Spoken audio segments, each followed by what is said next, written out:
Hello? There we go. Guys, I swear.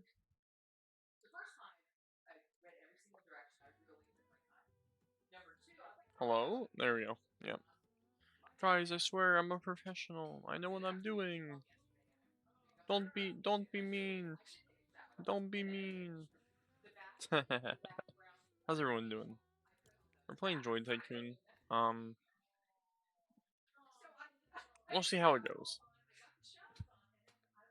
Also, after the Droid Tycoon event, the Galactic event is a press conference type thing happening in the Droid Tycoon Discord that we will be doing, because it's giving insight into things to come next.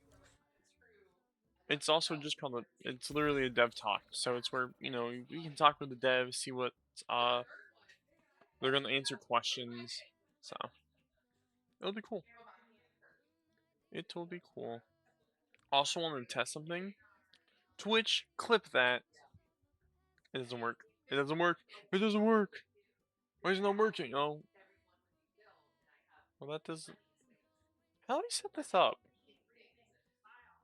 Google, how do I set up Twitch? Clip that. Enable clipping.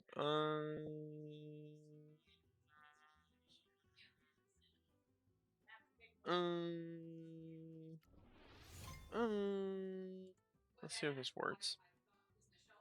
Guys, I'm a professional. So step one is to go to this website right here, which I'll leave in the description. This is the firewire.com, and it is the create clip bot that they have on this. I can't turn it down. Oh, there we go. Site. You need to click on this endpoint requires authorization. Click. Alright, that's stupid. Oh, no! I was still looking at stuff. You know what? Oh, here we go. I found it. Yay!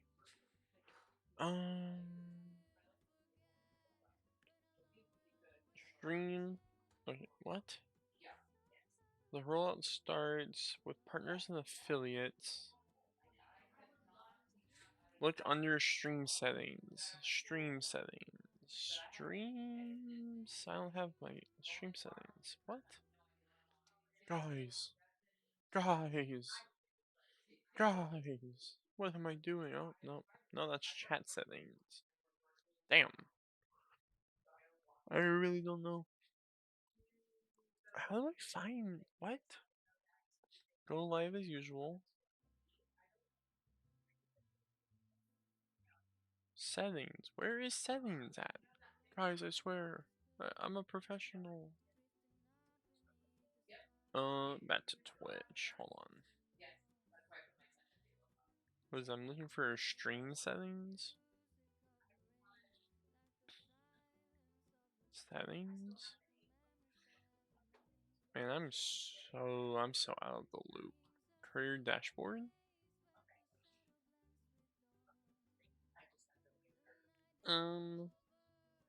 What the skibbity?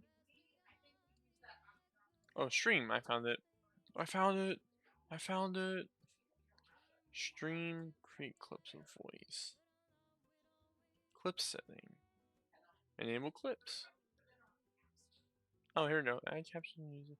When enable clips that are created using the clip that command. Okay. Create clips. Okay, wait. So it's on. Say Twitch clip.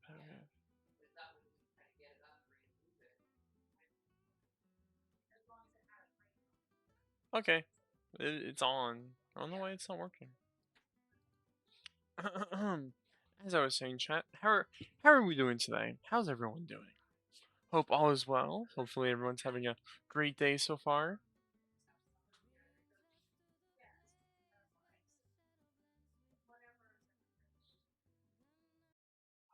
Hey, reloaded. Only took 2 million years, guys. Now you can experience my terrible, terrible Wi-Fi on this terrible, terrible PC that I have. Not that terrible, it's just, oh my god, it's so slow.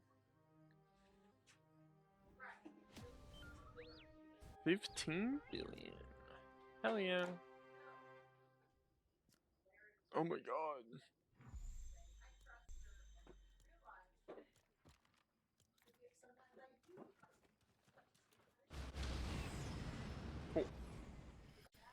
Anywho, come check out my base. Pretty cool base. Pretty dope. I'm not gonna lie. Pretty dopey. Snoopy dopey. Doopy Snoopy. I don't know. Oh, I'm not right. Oh, well. What the fuck?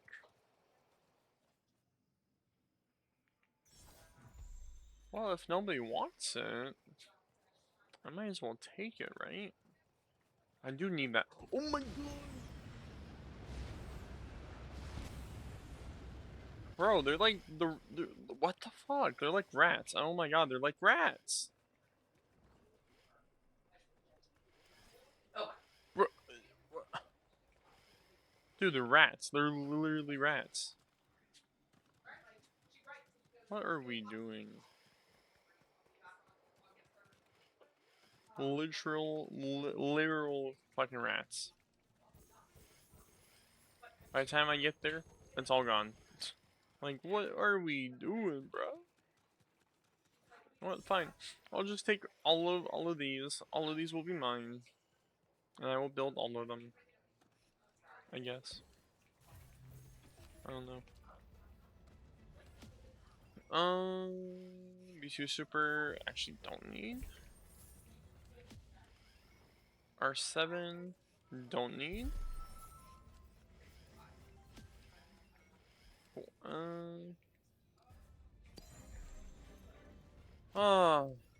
You know, I was tempted when the game first came out to stream it, and then I didn't want to, and I kind of wish I did, so I could show you guys my journey of playing this on stream. But you know, it's okay. We're only a couple months late to the trend, right? Only a couple months. Okay, so 4 hours.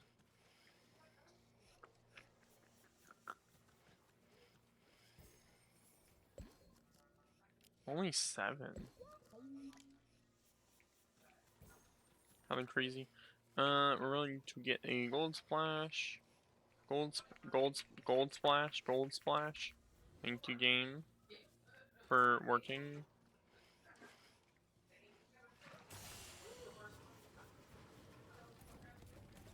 There we go. And we just do it. We just do the do. We just do the Mountain Dew to do. That does all the do. Do.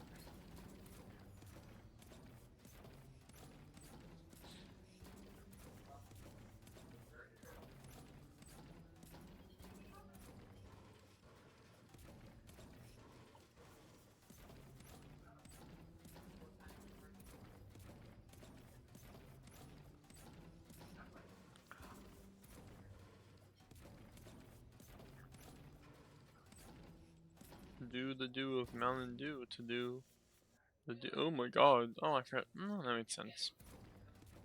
My game chat's muted. That makes sense. That makes sense.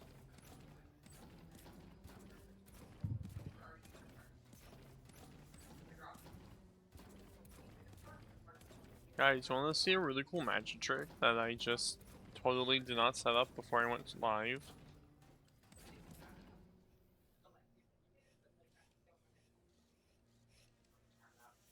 What the fuck? Sorry, hold on. What the hell?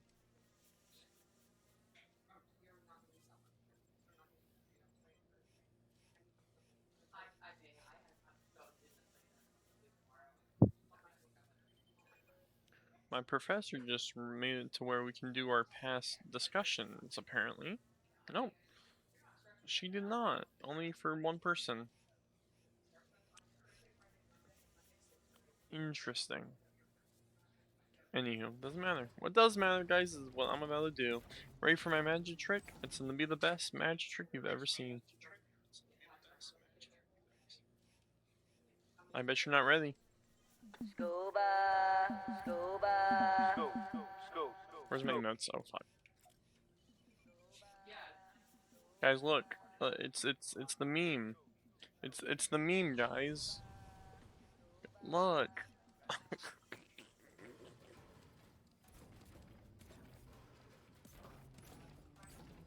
I'm such an ass. Not really, but yeah, but yeah. When the conference, quote unquote conference starts in the Discord, I'm going to mute game chat, and I'm only gonna turn my stream settings. Oh damn, stream settings to make it to where you can only pick up my web browser audio.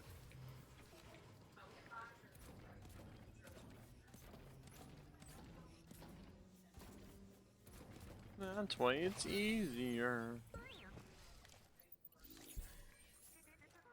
That's why it's easier.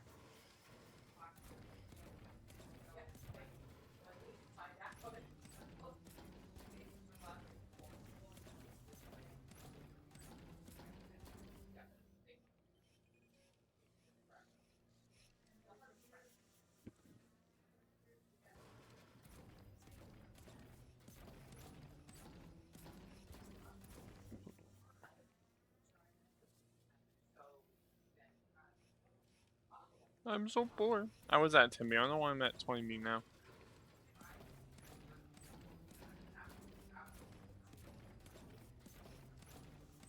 I'm so poor. So poor. 4.8? What the fuck, dude?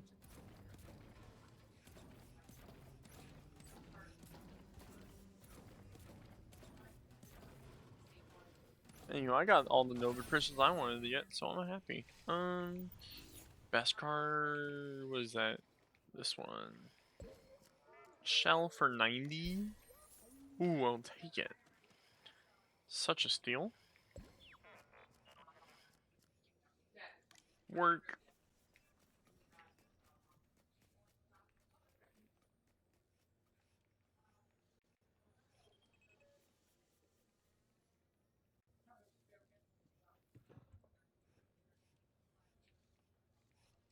Damn.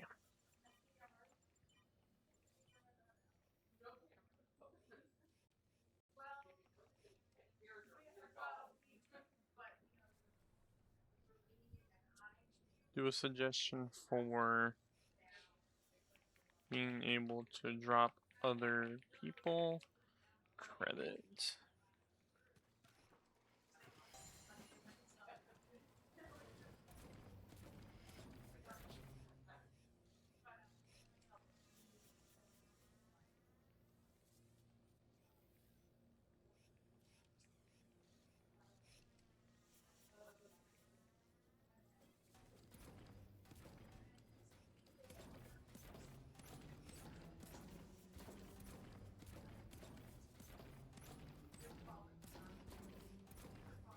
Wow, wow, wow, wow, wow. Whack, whack, whack, whack it, real whacking it.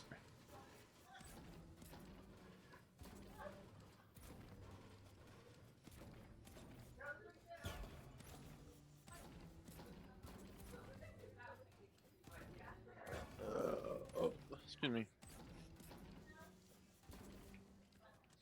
Am I lagging? Probably. A stupid question.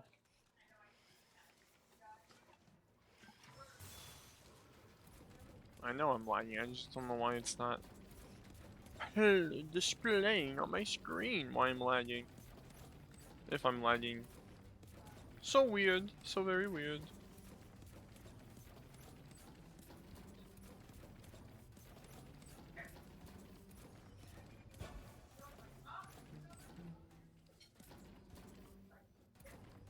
Two more hours of payetting, which won't even be 2 hours of payetting. It's probably like another couple minutes, I'm gonna say.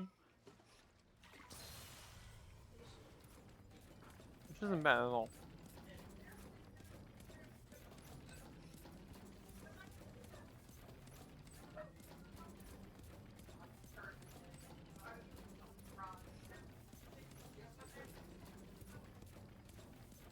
Also, during the dev talk, I'm gonna try not talking. Because I actually do want to hear it. I do want to hear what they're saying. And I don't know if their mics are gonna be like super loud, you know?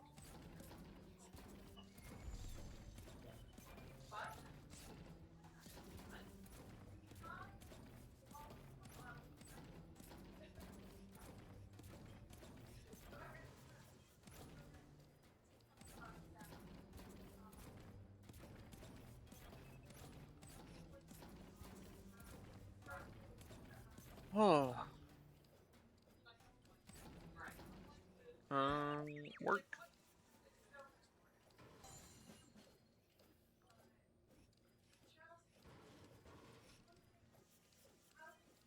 There we go. Cyclograph. I don't need you. What else can I sell? Let's see, what makes them least amount? You. Goodbye, my flawless. Oh my god, lag. My flawless hauler. You will not be missed, actually. Yes. That's crazy. 30,000 is amazing, dude. Such a good amount.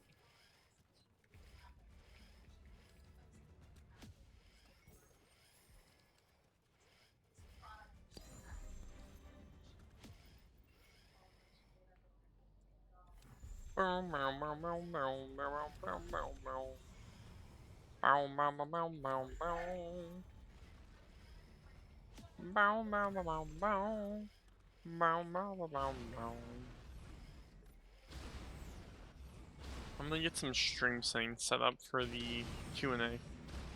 I'm gonna still be here. I'm just not gonna be tabbed into this. Do do do do do do do do do do do do. I wish I had music playing in the background.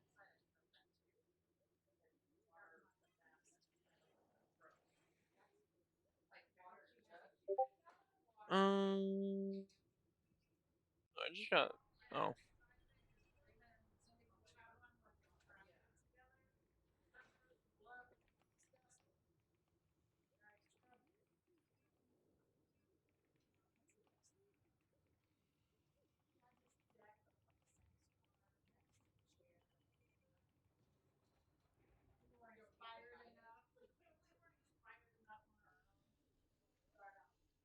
Ooh, that's cool. I'm getting sidetracked. I need to go back to what I'm trying to do. Ooh, pretty. So cool. Fuck. Hold on. I'm getting sidetracked. Yes. Pull you up. You. Nope. Shoot. Properties? Yes. Java, no. Discord. There we go. Alright. I don't know how I can test that, if it worked. It's whatever. If I go to this tab now, and I go back here. Yeah, okay, it worked. It worked! It worked! Yes, it worked, it worked! Huzzah! Huzzah! Cool.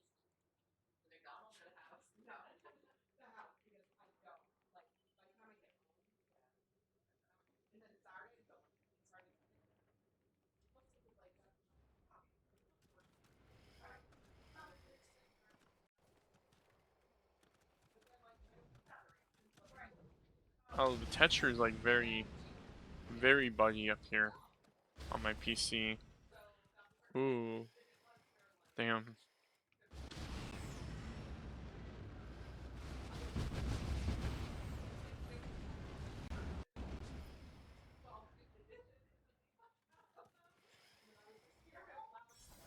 I'm gonna buy this so that I can craft it so I can get chips from it.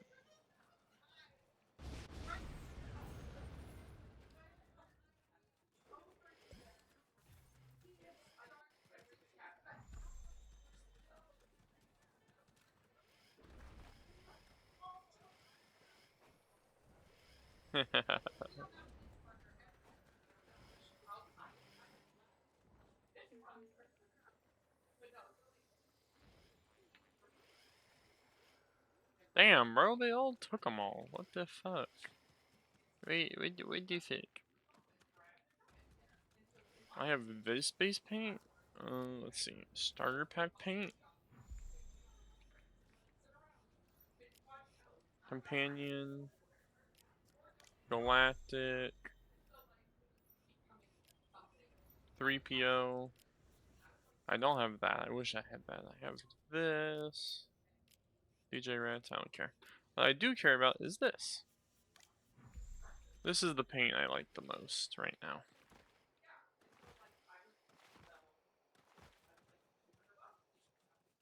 It's not bad. It actually looks cool, and this is the matte upgraded base you can get in the game.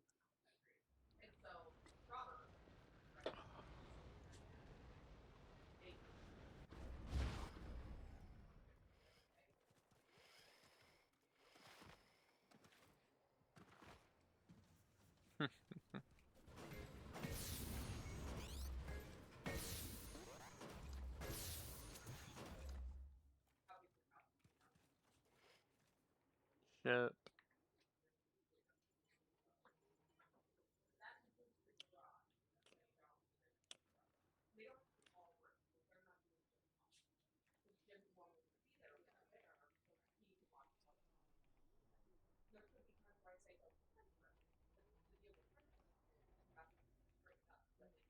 Bum da bum.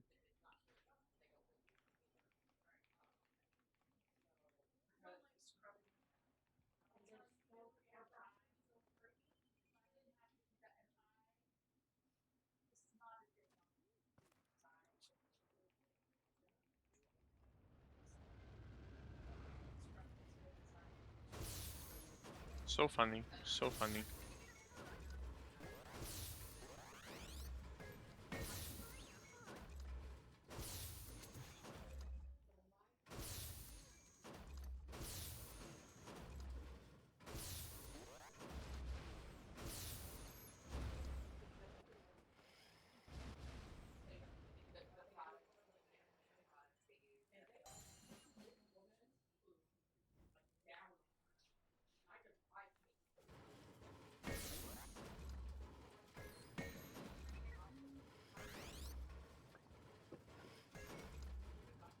Oh.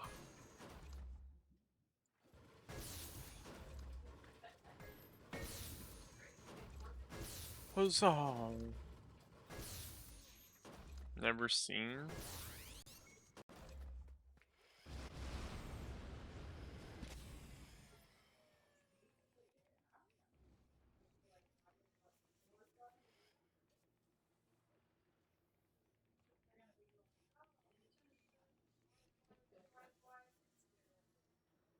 No on. No on. I spelled one wrong.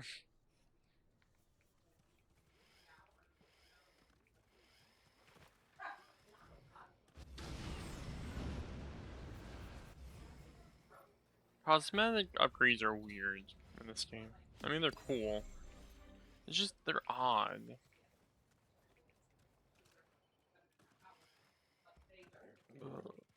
Ugh. Pokemon boy. Galactic. Ooh. Ooh, I want this. Oh, I want this one. Damn, dude, Mecha Droid Galactic? Ooh. He's making it in Galactic R7. Oh my god. Vector. Where are you? Kats? Beskar? Oof. God. R6. Weird spot. Strike Orb, V2RP. Dude, Strike Orb is 90,000 for the Galactic one? That's a normal IG? No. Yes. No, it's the iconic one. A hauler. Damn. That's a nice one. That's an awesome BB-8. BB-9, I mean. Damn, dude. What the fuck?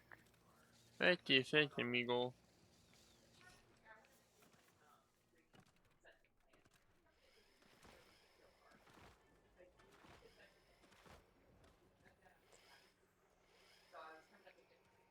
Well, I tried. Oh, fuck. Damn. Lag, gold BB-9.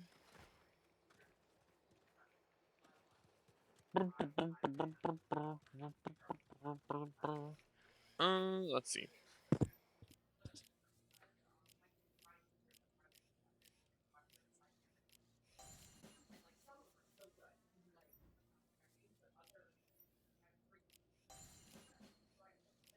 Dude, Flawless being so fucking sick. Ringmaster. My ugliest fucking paint I have, dude. I hate this shit.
True story, I actually do want the new one.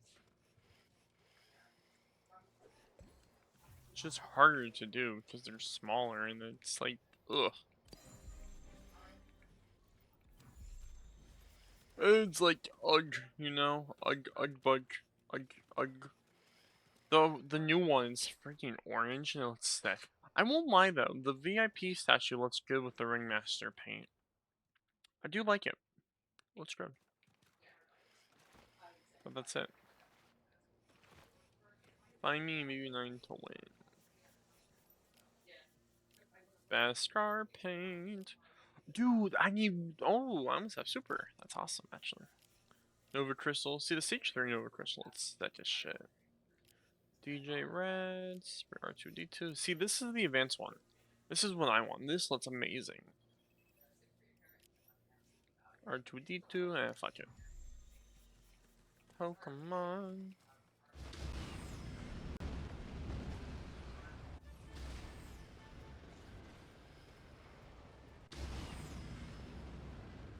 I feel like he's in the one of the dev spots. Which I don't know how to get to.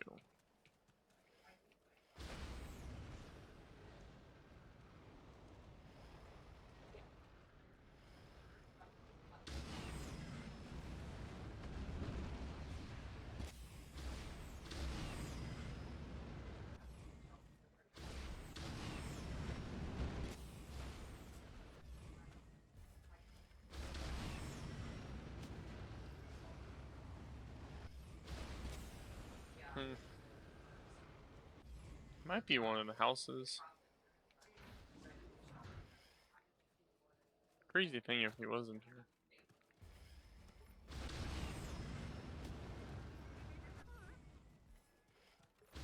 Oh, damn.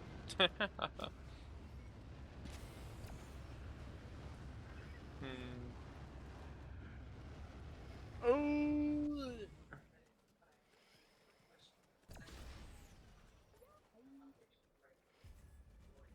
a BBG.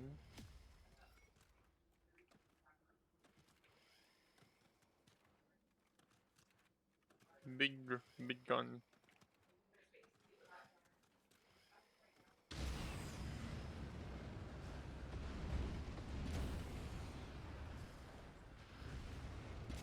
I should attempt trying to do this on stream. Wouldn't be a bad thing to attempt. I'm in a rage though. This pisses me off so much. Cause it's so hard to do. And the base paint's such a good one, dude. That's a galactic mythic that I cannot afford. Yay!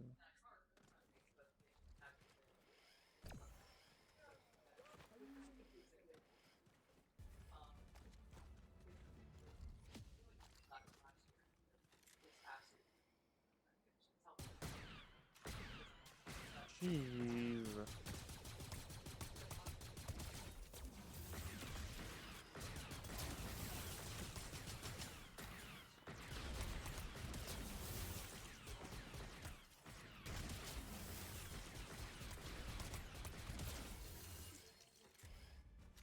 I am the victor of a world event activity. Yoink. Oh, excuse me. Chill out game. That is what Droid Tycoon is kind of about.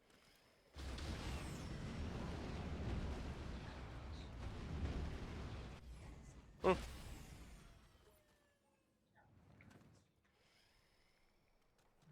Interesting.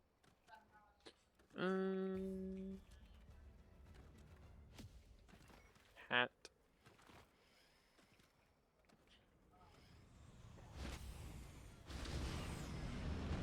I'm trying to find those crates.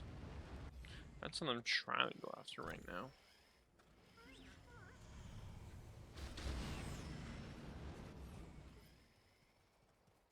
I feel like they made this bigger.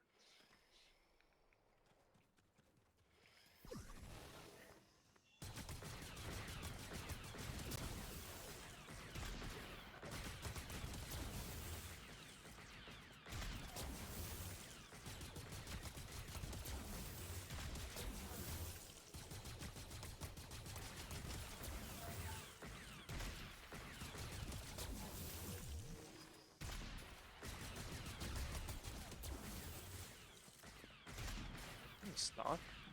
Okay.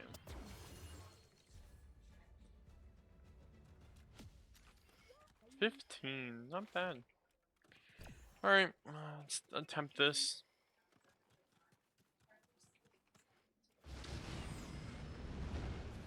Attempt this shitty ring thing.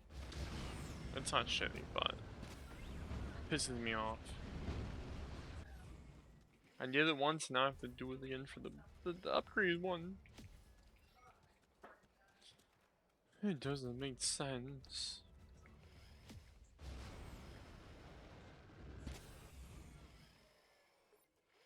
Okay, I'm lagging.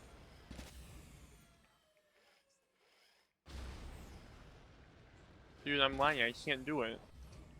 Oi! What the fuck? Okay. Hello? What is up with the lag? There we go. I am froze.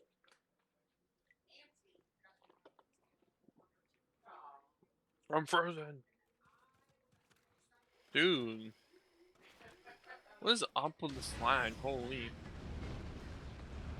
Nope.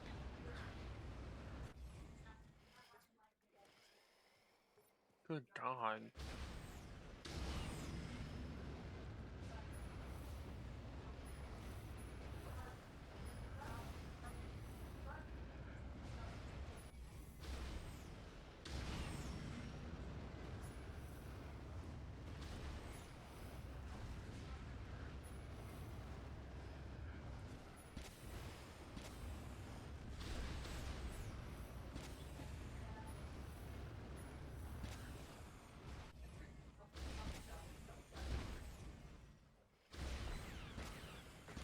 No, dude, I was so close. Oh my God.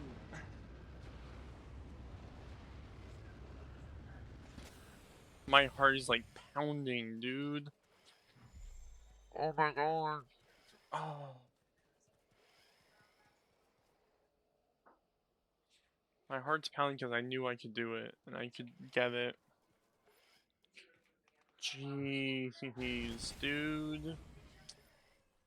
Fuck.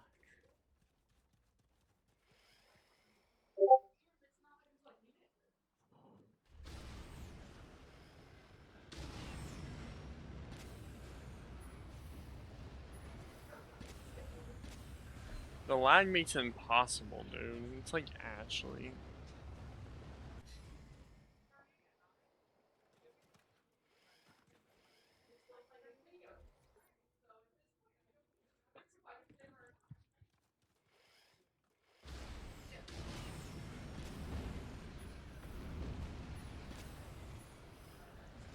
I can't, like, when it bounces, it's annoying as shit.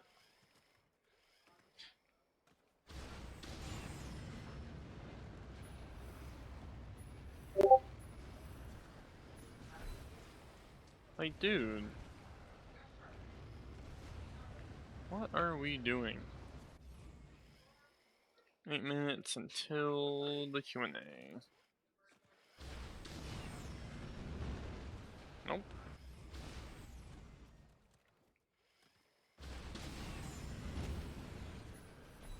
Nope. Damn it, dude.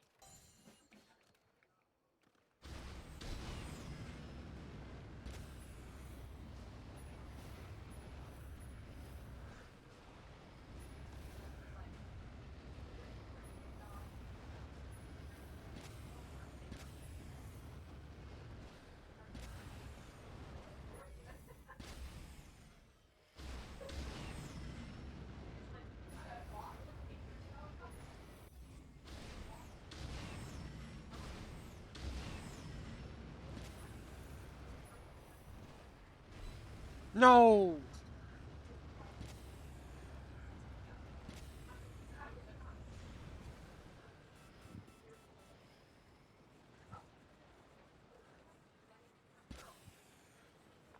Dude.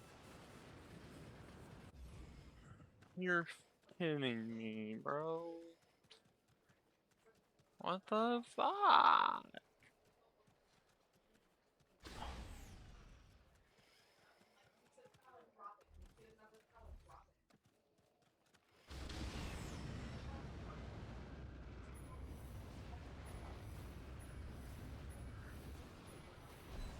Damn it. Like, it bounces me inside the ring and it forfeits me. I'm also lagging.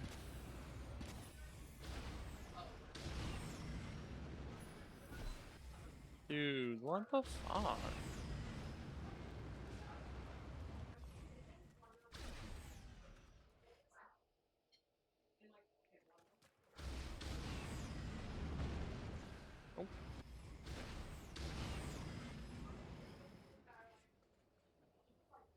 I'm waiting for the jetpack to recharge. Actually, I'll just do that.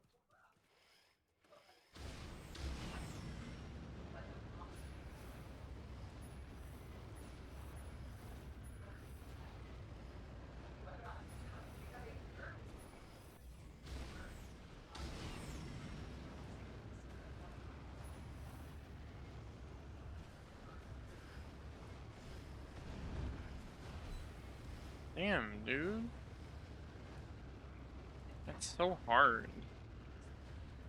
A lot of the turns are sharper. I know for the fact the rings are smaller. See? I know they're smaller. Because I can see it.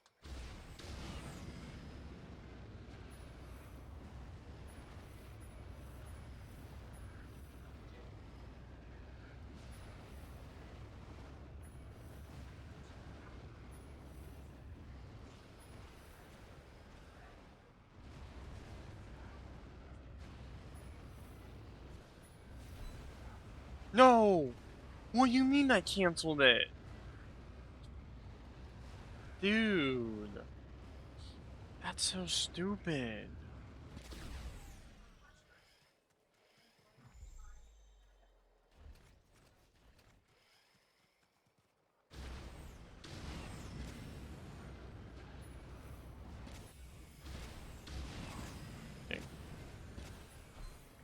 didn't think I would be able to do that.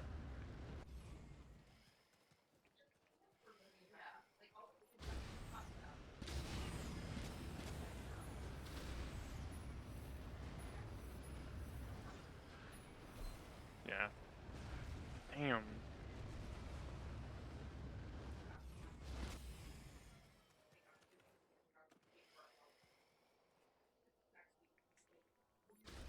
Damn.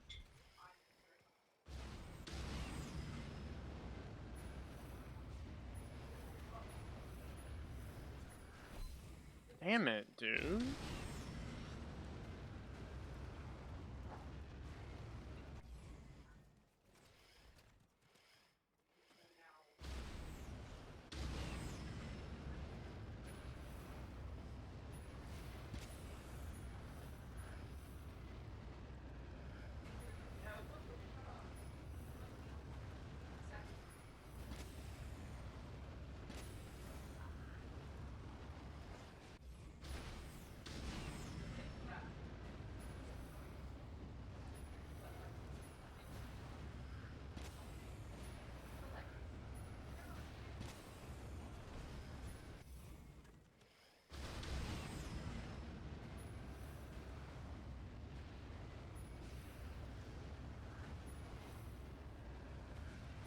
I did it.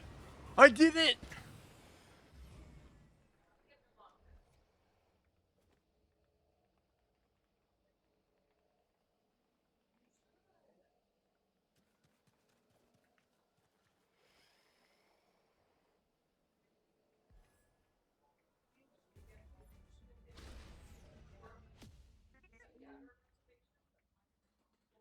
Holy moly, dude. Holy shit.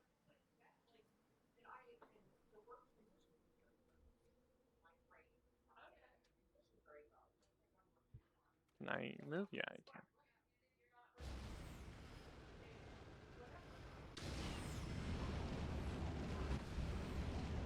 Ah! Ah!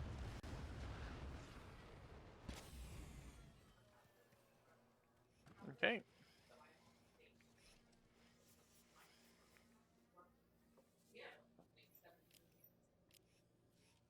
Oh my god, where is it? Yes! Yes!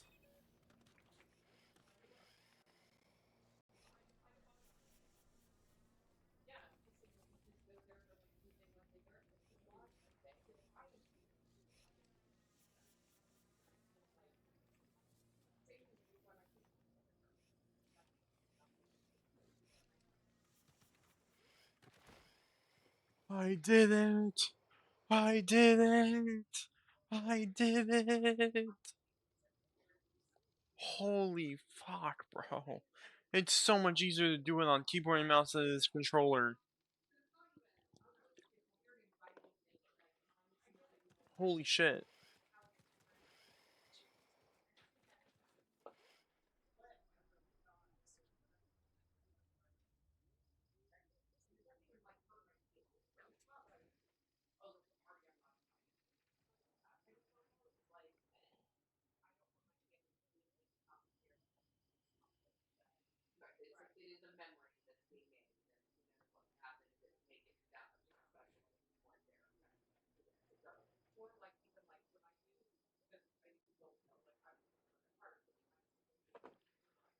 Oh my god.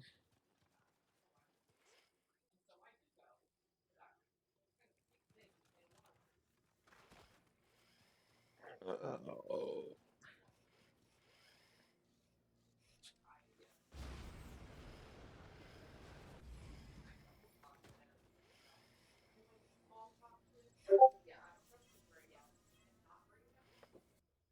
Oh. This is the teaser event for Chopper next week. Chopper. Star Wars Rebels, dude.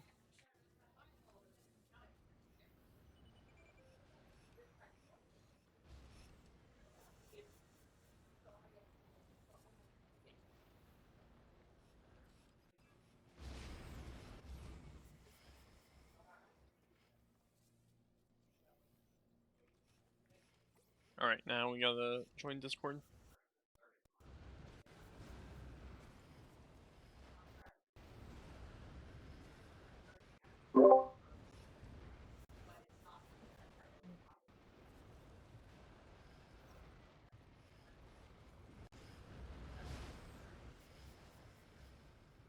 Okay, gotta quickly also do this as well.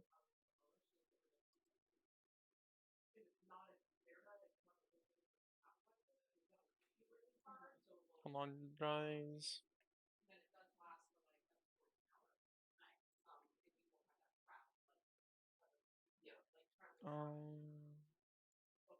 Microphone.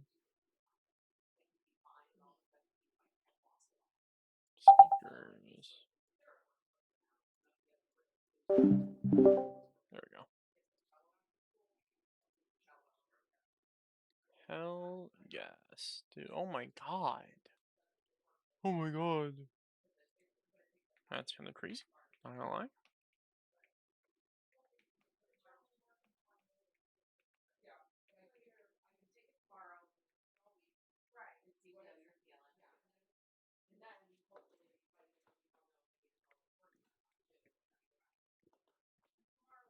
Dude, there's so many of us in this Discord call right now. Ooh.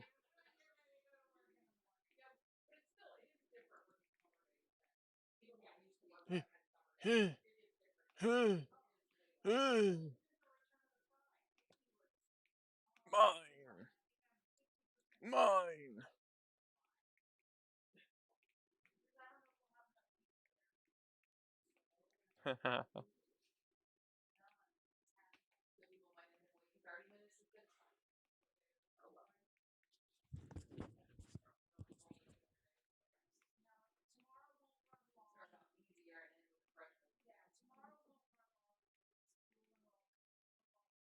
Oh. What? Look at that. Dude. Chopper. Chopper. Boku wa Dota. Tony Tony Chopper. I love that.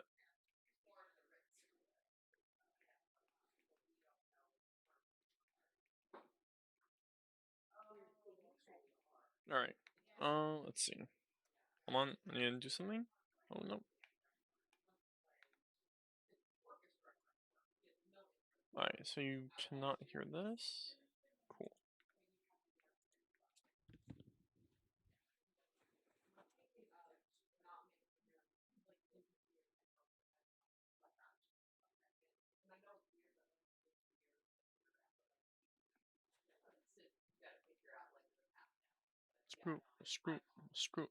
Scuba.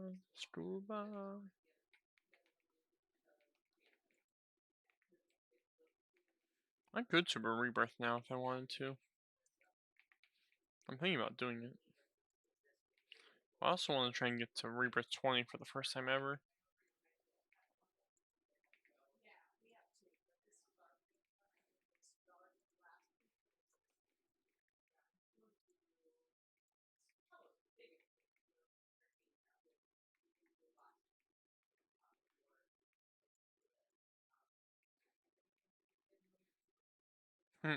Oh my god.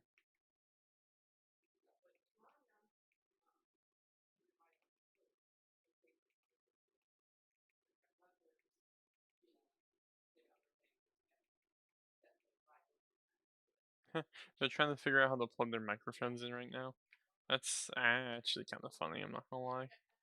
You guys can still hear me, right? Yes, you can. You can 100% still hear me. But you can't hear game audio right now, which is fine. It's not a big deal.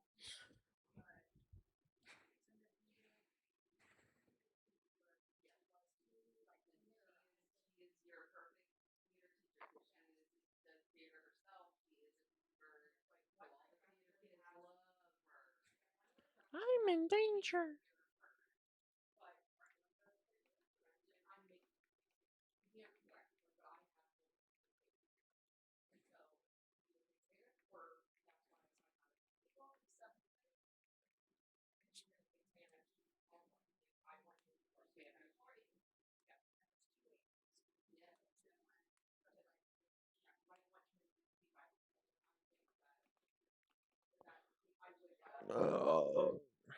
Excuse me.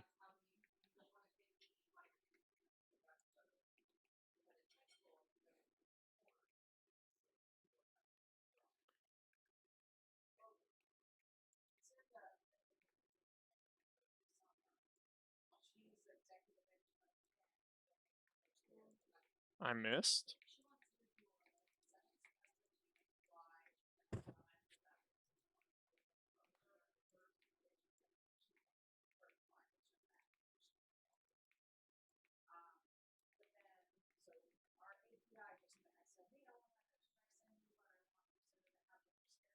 Ooh.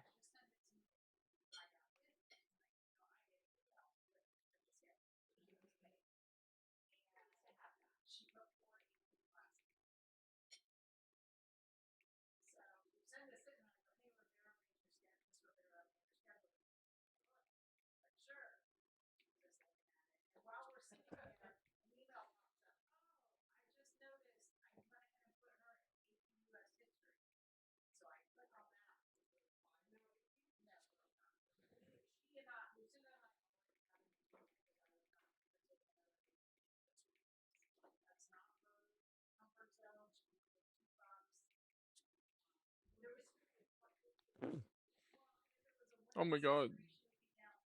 That'd be a cool person to have as that's another iconic General Grievous or the Droideka.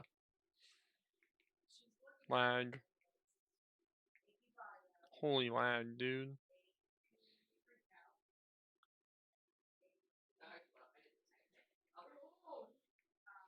Holy, I'm lagging.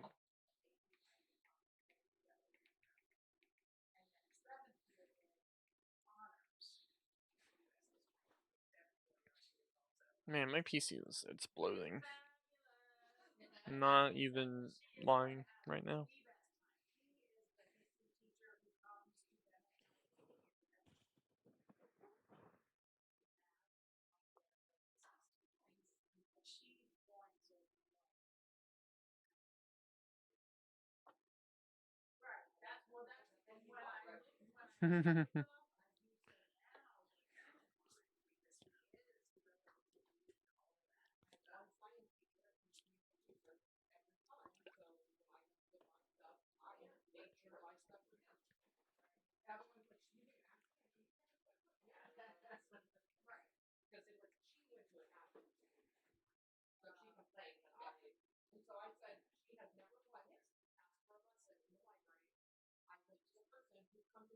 Interesting. Guys, this is amazing. Also, I cannot see Twitch chat. So if anyone is here typing, no one's ever here typing in my Twitch. Guys, you want to see a magic trick? Abracazam, abracazal, I cast duck. Delayed.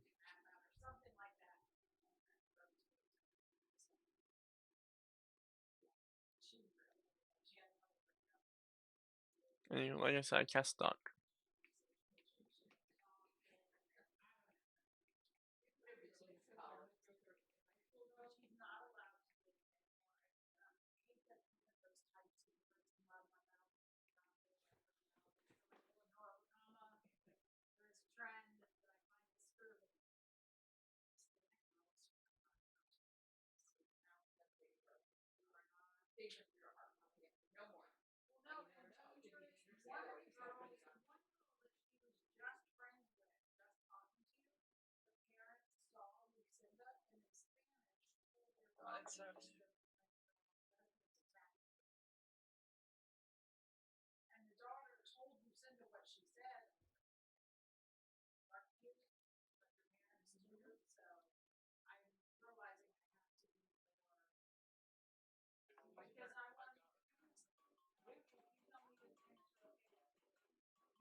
Just as a test, can anybody hear me right now?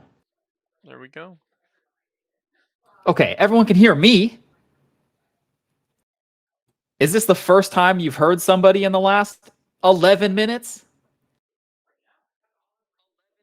Yeah, okay, you can hear. Okay, I don't know what's going on with Discord, guys. I am so sorry. For some reason, nobody could. Some people were hearing me. Some people were hearing Eric, or some people. I'm not really sure.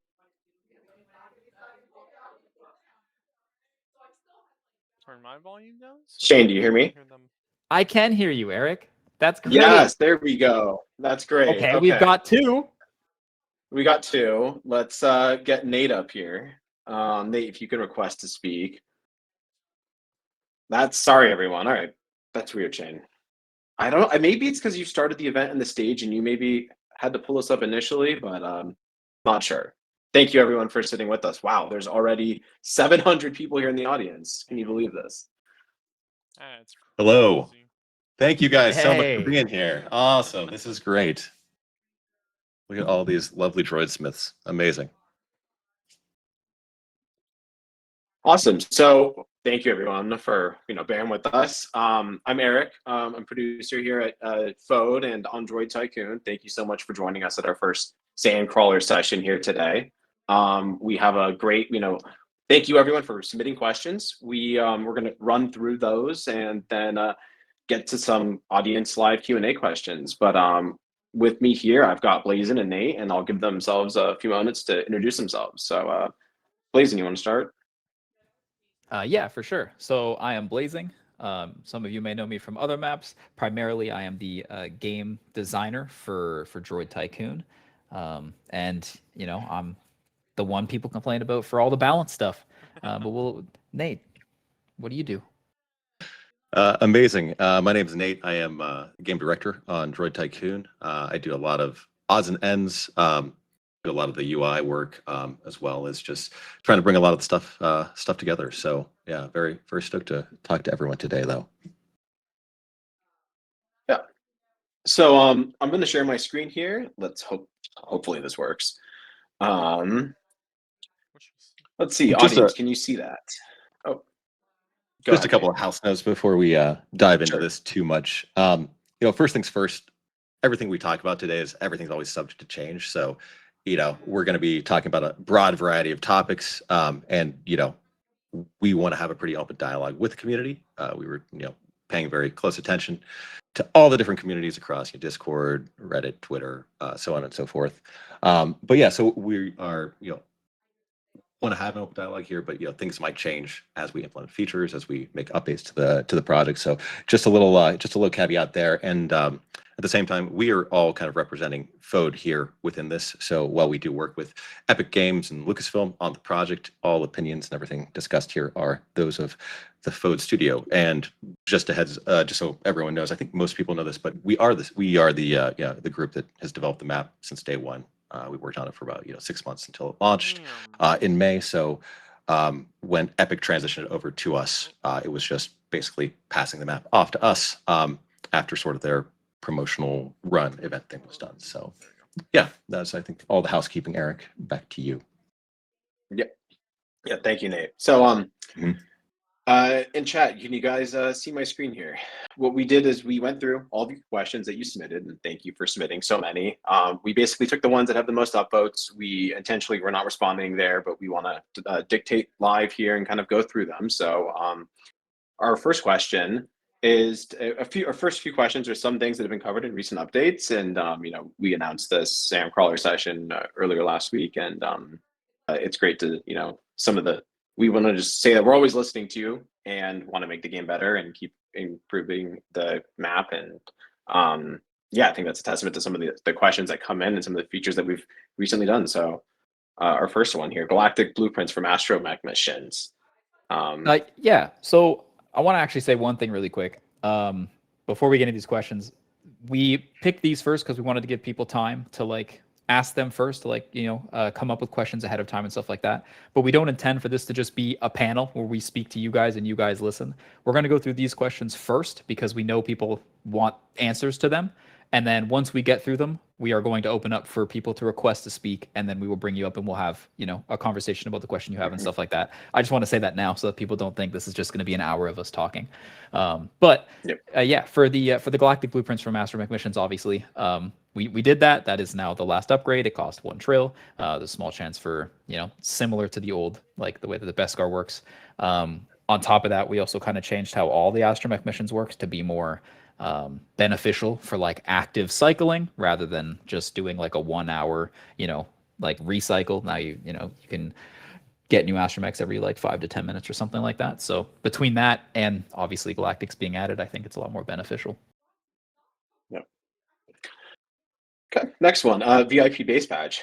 Hello, with the new VIP, I noticed it stays the same no matter what base skin you are on, so it sticks out like a sore thumb. I think it would be cool if the VIP badge changes to blend in with every base skin, and I think an option to turn it off would be good too.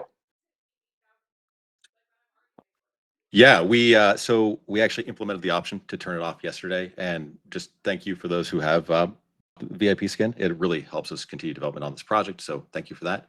And we will be talking, obviously, much more about the in-island transactions a little bit later in the session. But long story short, we are going to look at other potential further ways to customize this. Right now, we like that it is kind of announced, but very, we think this is an interesting way to take it, and maybe other ways to decorate your, just for your player device right there would be cool as well. So something that we have kind of in our backlog right now.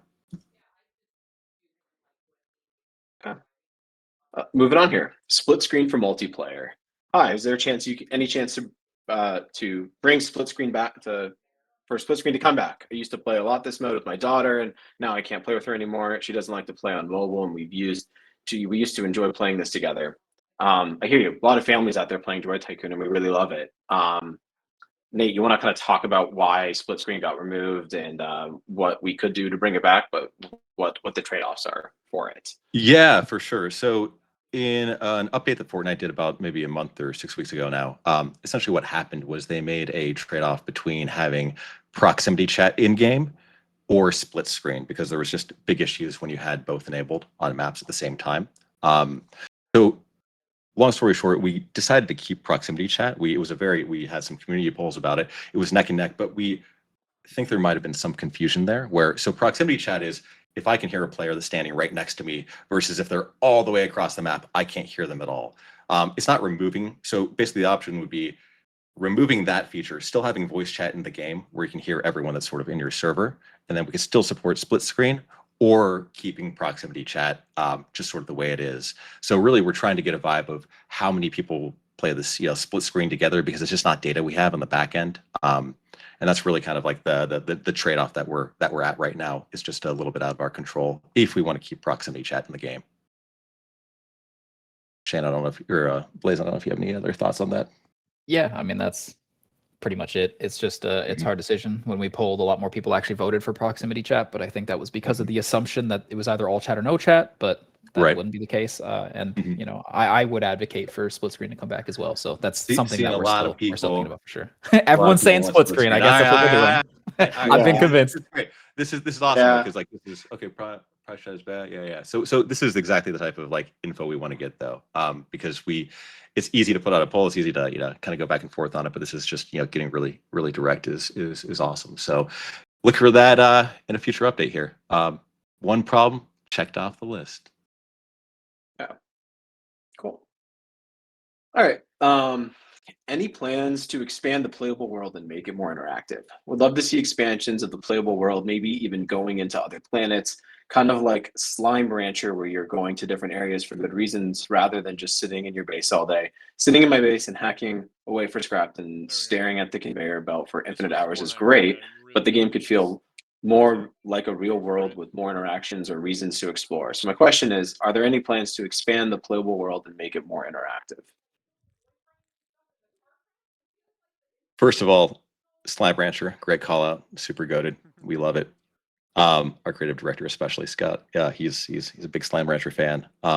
Absolutely, we have some big plans on the table for reworking the world activities. We think there's just much more interesting things we can do with your droids out in the environment. We'd love to get something out the door in the next month or two there. We think that'd be very lots more to do. We also have other plans to bring back some things that we've done before and introduce some new things as well to do. Just again, around some things with your droids, some things without. But yeah, Shannon, I don't know if you want to talk more about that too. Yeah, I mean, we think that obviously droids being the core of the game, there's still a lot of things you can do with them, you know? So like this is going to get answered immediately after, so I won't talk too much about it, but you know, like fishing will come back. And so like that's something that will add to the, you know, the variety of the game, but it won't take away from the core of the game, for example, but we'll talk about that in a second. Yeah. Our next question but here. definitely, long story short, very excited to add more things to the world, and we are working on staffing up to get those kind of out the door a little bit quicker too, because we love our droids and we want there to be more for them to do. And even some new features coming inside of the real world too, as well, not just going off planet too. So yeah, kind of related to our next question here, fishing. Will you bring the fishing game back? I quite enjoyed losing hours of my day seeing what I could snag from the Sarlacc. Me too.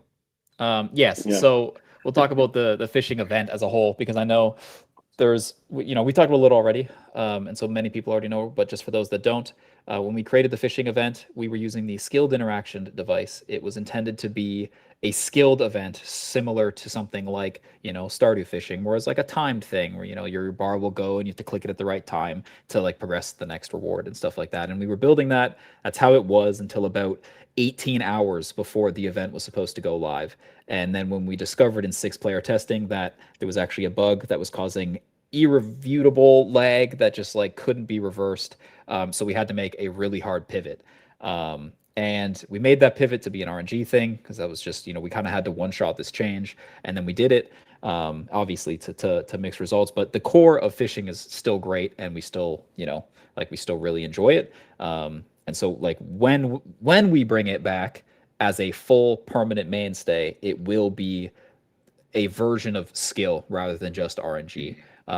We've been working with Epic to potentially get the skill device fixed. Even if it's not fixed, we're looking at alternatives that we can create ourselves that will make it a skill-based thing, so that, you know, when you are fishing, that there is a little more interactiveness involved, a little more skill involved, and hopefully like the gameplay as a whole around that will be better for it. You know, it's well, we're all super passionate Star Wars fans over here too, if you couldn't tell.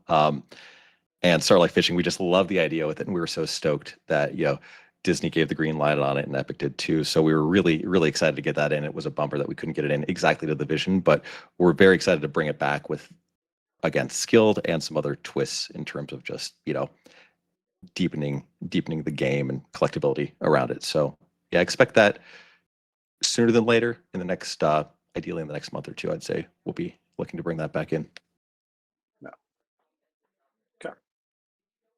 Base expansion. Will you expand the size of the base in the future so it potentially increases to 30, maybe more total droids in the base?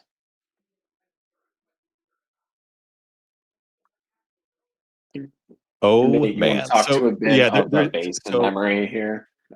Yeah, so this actually goes to, you know, we are well aware of performance issues on our map, and we are using a relatively new technology that Epic is working on right now that's gives us some great advantages. The game itself could not have been made without using this tech, but there's also some disadvantages, as there's certain optimizations that have not been implemented yet. Those are on the roadmap to come relatively soon, which we are very excited about. We're talking to Epic about that on a weekly, if not daily basis sometimes. And we're also making changes internally to make these better. But long story short, one of the reasons we've not done more base expansion stuff is we don't want the game getting much slower than it is. We realize it's already very challenging to play on certain devices. So that's one of the reasons we've been slowly walking out some of these updates. That being said, we absolutely want to do it. We want to give you more control over your bases. We're talking about this all the time. So we will be introducing at least some smaller expansions. You know, we're talking about, I think if you can scroll down, Eric, just a little bit, I think the next question might relate to this as well. Mm-hmm. Yeah. Blazin, I don't know if you want to talk to this one, but Yeah. this kind of goes hand in hand. So, I mean, yes, short answer. You know, this does obviously tie into base expansion. You know, anything that we do to the base happens 6 times because there's 6 bases. And, you know, as we talked about, there's already, you know, performance issues, and the base is a large part of that. But I'm not going to say easy, but a doable thing that we intend to accomplish soon is adding more battle droid slots. We understand that there's only 5 of them, and then there's 9 astromechs and 11, workers and stuff. So there's obviously like way less of battles, and we want to expand that. So in a very short answer, yes, there will be more battle droid slots coming soon. And battle droids are my favorite droids in the game, so I'm very stoked about that. Nothing but KXs in my base. Yeah, I got 2 Galactic KXs this weekend. Incredible. All right. Next question here. Starting to talk about some of the V-Bucks topics here. So V-Bucks, pay to progress. Question. Depending on the feedback, are you open to removing the V-Bucks pay to progress options? I think it makes sense to have V-Bucks purchases for cosmetics and things that don't help you progress the game. However, this feels a bit too close to pay to win with the current selection of V-Bucks purchases. Yes. I know this has been a very hot topic over the last few days. And, this isn't the first time we talked about them either. But again, just for all, I'll try to recap to the best of our ability about how we decided to implement this and why, and like our overall philosophy. Generally, our goal is to make sure that nothing is genuinely pay to win. I'm apparently infamous for saying that we never add, pay to win. And I stand by that because I don't believe we have. We do not create an unfair advantage for players who spend money because everything you can get is in the game. I know people say it's not just about exclusivity, but to a degree it is. Because if you can spend your disposable time in a reasonable amount of time to achieve something that someone could use disposable money for, that's an even playing field. If someone can spend 10 hours and someone can spend $5 to achieve the same goal, that's just each person's prerogative. And so that's one of the main things that we have always stuck to it when we've had many conversations about what we're going to do and how we're going to add these things. It's very we're very apparent. We'll never add anything that is ever exclusive to V-Bucks that has any kind of gameplay value. Every single upgrade or every single thing that we'll ever add will always be a Nova Crystal purchase or obtainable in game. It won't always be Nova Crystals, but obtainable in the game in some way. And so, that's the main philosophy. And I know Nate wants to talk a little bit too about some stuff. Yeah, no, I mean, at the end of the day, we love this game. We love making this game. We love making this game for you guys. We love playing this game. We don't want to ruin this game through, something that's, hyper predatory or anything like that. That's not the intention at all. But we do at the same time have a studio to support. We want to make sure that we're doing this fairly though, but we've already started to add, to our staff. We've hired 3 new developers over the last month or so, now that we know that we have a continued, pathway on this project, which we're really excited that we get to keep this up. It's not just, a single off event for, a month or two. So to do that though, obviously takes resources, and this is one pathway to get those resources and get more content out for all you lovely folks. That being said, I do want to address, one thing we were discussing even, this morning is I think absolutely agree with the feedback that we might have gone a little too overboard with, kind of like, the amount of different places you can buy these upgrades and things like that. We are looking at, especially like that top floor level of the cantina. We're probably going to be doing something pretty cool with that. That's, going to be gameplay related feature rather than just, a secondary hub to kind of see the exact same stuff that you can see kind of in the front of the cantina.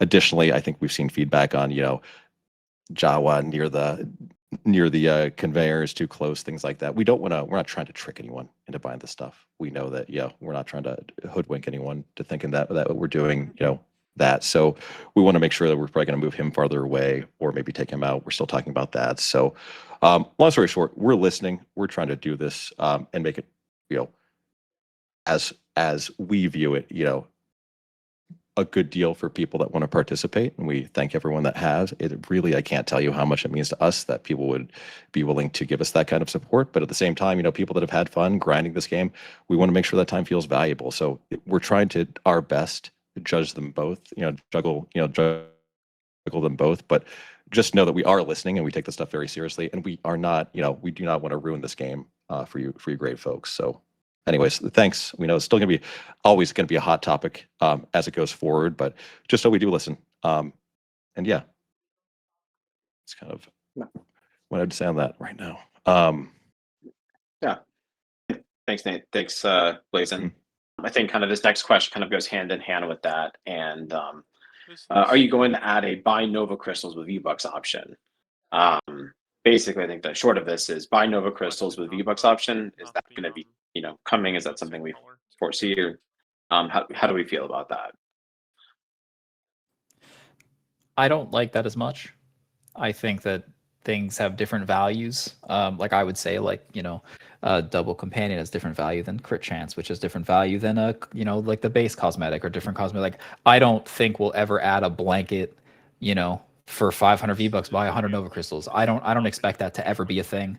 I would consider that much closer to the definition of pay to win, because it is just like, you know, it's Yep. it's still, it toes the line. I think I would consider it egregious, would be the word I would use. Yeah. And I don't ever expect that to be a thing that we would do.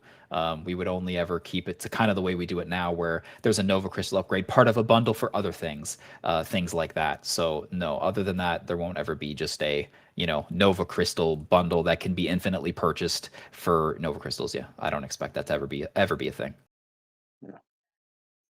Yeah, I couldn't agree more. That's not happening.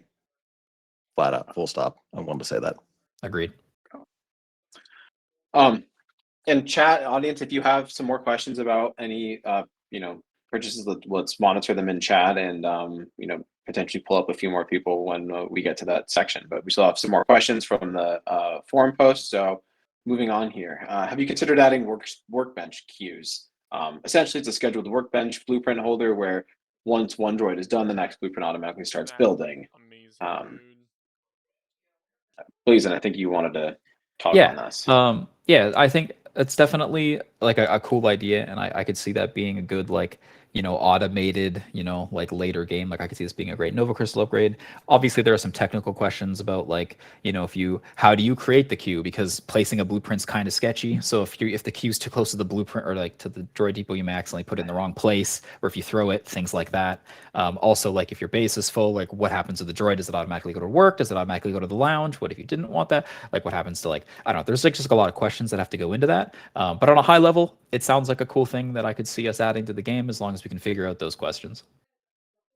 Yeah, I saw that one. It's really interesting though, just always seeing feedback, because we talk about this game obviously every day, and it's always so delightful when I see something from the community that we've actually never even discussed internally. And this is one of those things. I was like, oh, this is a really cool idea. How would we do this? And then to Blazen's point, there's a lot of things to go into it, but yeah, I think it's very, very interesting. Something we'll definitely be considering. I think our next question kind of touches on builds as well too, but a cancel option. Is there a plan for a cancel option when making a droid? This would be very beneficial to player claims. Yeah. Blazin, I think, you have some thoughts on that. Yeah. I always got a thought. I think the two most, like, loud feedback for canceling things is Astromechs and droids, and so I'm going to cover Astromechs really quickly as well. I think canceling Astromechs is completely fine. In fact, I believe it's something on a roadmap that we're going to add soon. The ability to just, if you misclick, or you no longer want a thing, or you accidentally forgot you had a bad droid there, whatever it is, canceling Astromechs has no bad repercussions at all. So I don't see why we wouldn't add that. But for droids, droids are a little bit more nuanced. There are some issues there, like, would a player expect their blueprint to come back? Because I'll tell you right now, I don't expect that they would. If you cancel the droid, you're going to lose the blueprint, and if you lose the blueprint, is a player going to expect that, right? And if they expect that, they'll be upset about that kind of idea. Or, like, adding 3. If you can get your blueprint back, then that's basically 3 more blueprint storages. There's like a lot of like questions. Would you there. guys? This is a great question, I think, for the audience though, because I really like the idea of canceling it. For if I didn't get it back, that's fine with me. In some cases, I was playing last night and I was just making just kind of fodder droids that I call them, the droids I sell for upgrade chips and things. And then all of a sudden, I see a great mythic come up, and I wanted to build that right away, but I had I had one I was going to have to pickaxe for a while, and I just wish I could have canceled. I wouldn't have cared if the blueprint got destroyed. How would you guys feel if you lose it? Would you be okay with that if we had it to cancel? Would you send money back? Okay. I'm seeing a lot of yes, absolutely. Okay, a lot of yes. All right, I all right, mean, all right. Sweet. And we would give you a pop up. We would give you a pop up too that would say, "By the way, you want to cancel this? This is going to destroy your droid," type thing. Okay, cool. It seems like yeah. All right, That's great. Great live feedback. Definitely adding it to the great queue, live. boys. Yep. Yeah. Let's get it in. See a few that were sprinkled in there, but overwhelming majority. Yeah. Selfishly, I would like that too. Yeah, I say. Especially when events come around and like a galactic event is, you want to free up workbenches for, a flawless chase or something. We were just playing an hour ago. I was playing with Eric, and he was like, my benches are full. I'm getting too many good droids. I need to make these because come help me build this. Exactly. So I definitely feel the gameplay need to want to the idea to do that for sure. So yeah. Yeah, totally. All right, moving on here. Question is no more commons or defaults on timers. Question is the limited deal, daily quest, the Sandcrawler timers, waiting an hour for 6 galactic commons, an hour for 6 default mythics. A limited deal on default or Droid. It feels like a waste. Make the timers mean something. Yeah. So this definitely falls under just like the overall game balance and of course there's a lot of different things being talked about, so I can do that. So limited deal, I agree with the most out of the things listed. The limited deal obviously refreshes every hour. You get a droid. Sometimes that droid is just like a rare or an epic and it's default and nobody looks at it, and then sometimes it's really good. I would say that not every hour it should be something that's really, really good. I wouldn't want it to just be like a mythic every single hour, or like a Blaskar above every single hour. There has to be some variety where, sometimes it isn't that good. But, I do agree that maybe it does feel a little bit worse than it should. So I could see removing some of like the bottom lines there. For things like daily quests, it's almost entirely balanced based on how your base is, like your base's progression. If you have nothing but default commons, you're going to get a default common. So I would disagree with changing a minimum there. I think it's pretty balanced to be the way that it is for your base's progression. I think the main thing is for the Sandcrawler timers. I can see the desire for having either a more often timer or having a thing. I would say to like, I wouldn't want to get rid of them. Getting rid of commons or defaults, like you want to fill out your droid X. There's certain people who can only buy the defaults at certain times. There's reasons to keep commons and defaults as part of the timer. But maybe we do increase the luck during those timers, or maybe we make the timers more often to, make that feel a little bit better. Like I can see where there's wiggle room, but just like blanket removing common or defaults, I don't really see being a huge benefit really to the game. Moving on here. Beskar from Blueprint Scrap. Now that you guys added Galactic, it'd be nice to get an upgrade in Nova Crystal from level 4 to 5 and get Beskars from the scrap station. Yeah, so that's another pretty obvious balance question. I think that the main concern there is the ability to just print these Beskar or Galactic droids. Aside from the fact that one more tier means you'd get even more credits, I think the scrap station is pretty universally considered overpowered in terms of just how many credits you get, because it is when it's scaled off of your base. So being able to get Beskar droids at every stage of the game when they're already really good. Same thing with Galactic. Galactic commons and at rares specifically actually are balanced to be way better than their counterparts in terms of common, and that's because they're rare and we want them to feel really good and stuff like that. So being able to get them guaranteed by just hitting the scrap station, may skew. And again, this isn't a hard no. It's just we'd have to work with it more, to know if it's actually something that would be as scary, or maybe it's not as scary as we thought. So yeah, it's a a maybe. We'd have to look into it further. Yeah. Okay. Moving on here. This was a long question. It did get a lot of upvotes. The screenshot was cropped here, but there's a few questions in here, and I'm going to kind of summarize and we'll address point by point here. But kind of the first question is touching on RNG balance. Are there plans to improve the RNG system, for example? Bad luck, production, or pity systems, increased chances after multiple attempts, alternative ways to obtain required droids. I think the ask here is explaining how the RNG system currently works for obtaining droids. It says it feels extremely punishing, and many players spend a very long time waiting to get a specific droid required for progression. This is something that's funny. Not funny, but something I actually experienced firsthand last night. I was on a Super Rebirth run, and just starting off again, and I think the progress path I was on needed a ground mech, and as we add more droids to the game, just the chances, the RNG chances of getting the droid you need goes down, right? To dice roll on, and it was funny because just to get a very basic ground mech, I was just sitting around waiting for 20 minutes or so until one finally popped up in the conveyor. That was a very common one, 2 months ago, basically. So definitely we want to look at more interesting ways of getting blueprints that are going to be outside of the conveyor coming, because the conveyor is great, it's fun, we like the mechanics of it a lot, but again, we have these problems as we add more mutations, as we add more droids. It starts making everything you need for these rebirth requirements rarer and rarer. Also, we do, just complete side note on the rebirth requirements, we want to look at ways to make it easier to understand what might be useful in the future to you, at least on the sort of the rebirth track that you're on. I'm sure a lot of you can relate to selling a droid and then 2 rebirths later, like, oh crap, I need that droid for this rebirth now, and I got to do it all over again, and that doesn't feel great. Those are things that we want to kind of massage and just make feel better. So I concur.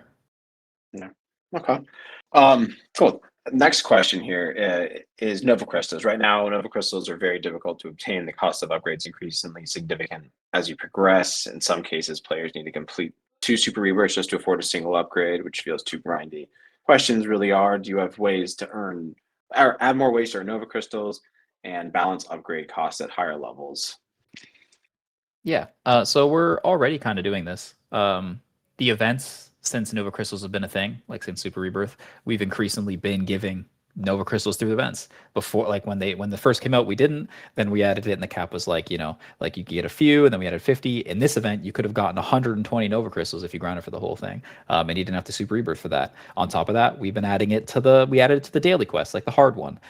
We just added an upgrade that's really cheap to buy for Nova Crystals that unlocks it for the other 2. So you can get 3 a day, and then if you have the double, you can get 6. So like, yes, we are adding, like we're sprinkling ways to get Nova Crystals. I will say though that we always want the main way to be for Super Rebirth. It is Super Rebirth currency. That's what it is.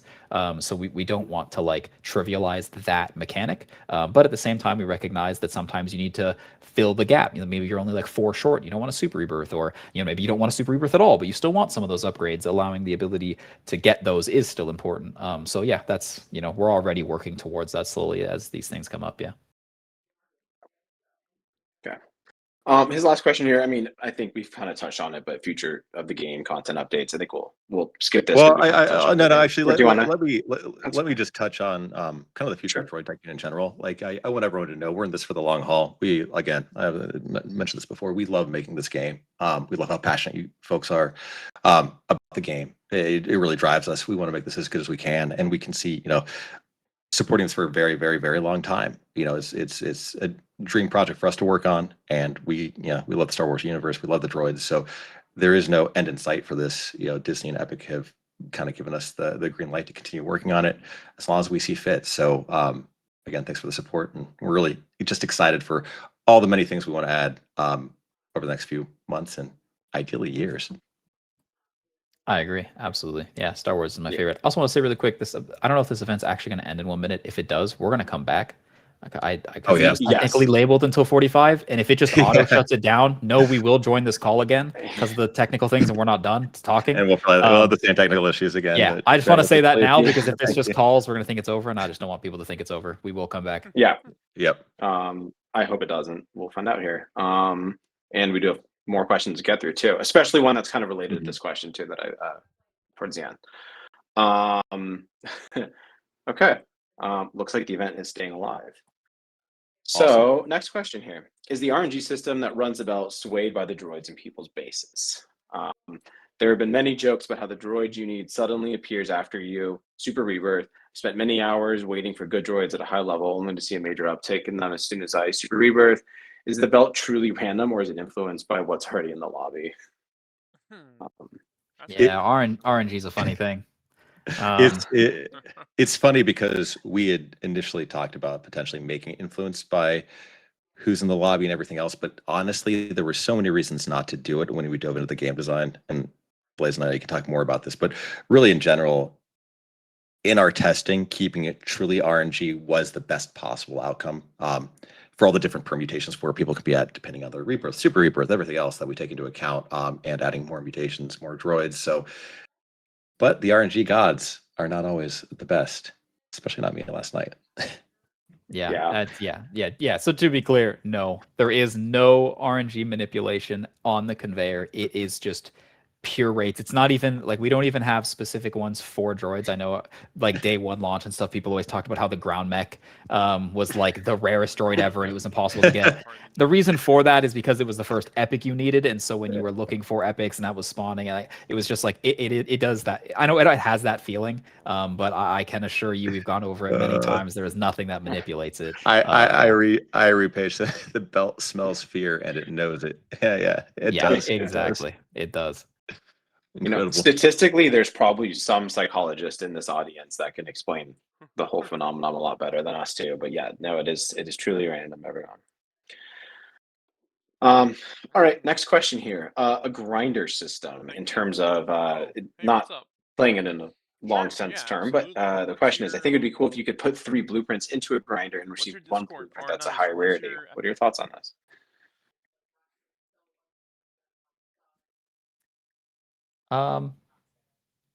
That's a good. So that system on a high level has been talked about. The specifics of which, are to be ironed out. Like, are you looking to just get 3 to combine them? Are you like just for a higher rarity? Are you looking to create a different droid? Because I know we've the idea has been tossed around of like people being able to create their own droids or being able to create your own combos and stuff like that. Like there's a lot of like systems like that. But like specifically to like combine into like 3 blueprints into 1, I don't know. There's a lot of questions there. Again, that's another form of blueprint storage. Could you take them out? Could you put them back in? There's I don't know. There's a lot of stuff there that we could talk about. But like on a high level, being able to like increase droids or put droids together, stuff like that. Like it's been talked about. Yeah, it's ongoing discussion on where we want to land with that. I think we've got some clever ideas internally we would love to try out, at least in a limited capacity, but it's definitely on our mind. It's in our backlog of, things to potentially add. Not Raymond, if you are listening to this, maybe put this in the suggestions channel and tag us. And I think there can be more conversation there as we think about it and see what others think about it and feel about it. So thank you for the question. All right, moving along here. This one had a lot of votes. CB23 droid doesn't make sense.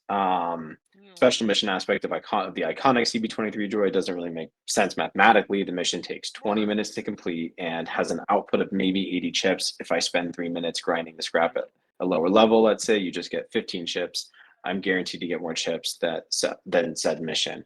I would expect, since I spent crystals on the droid to actually help me in this aspect, I would go with the following formula for the 20-minute mission.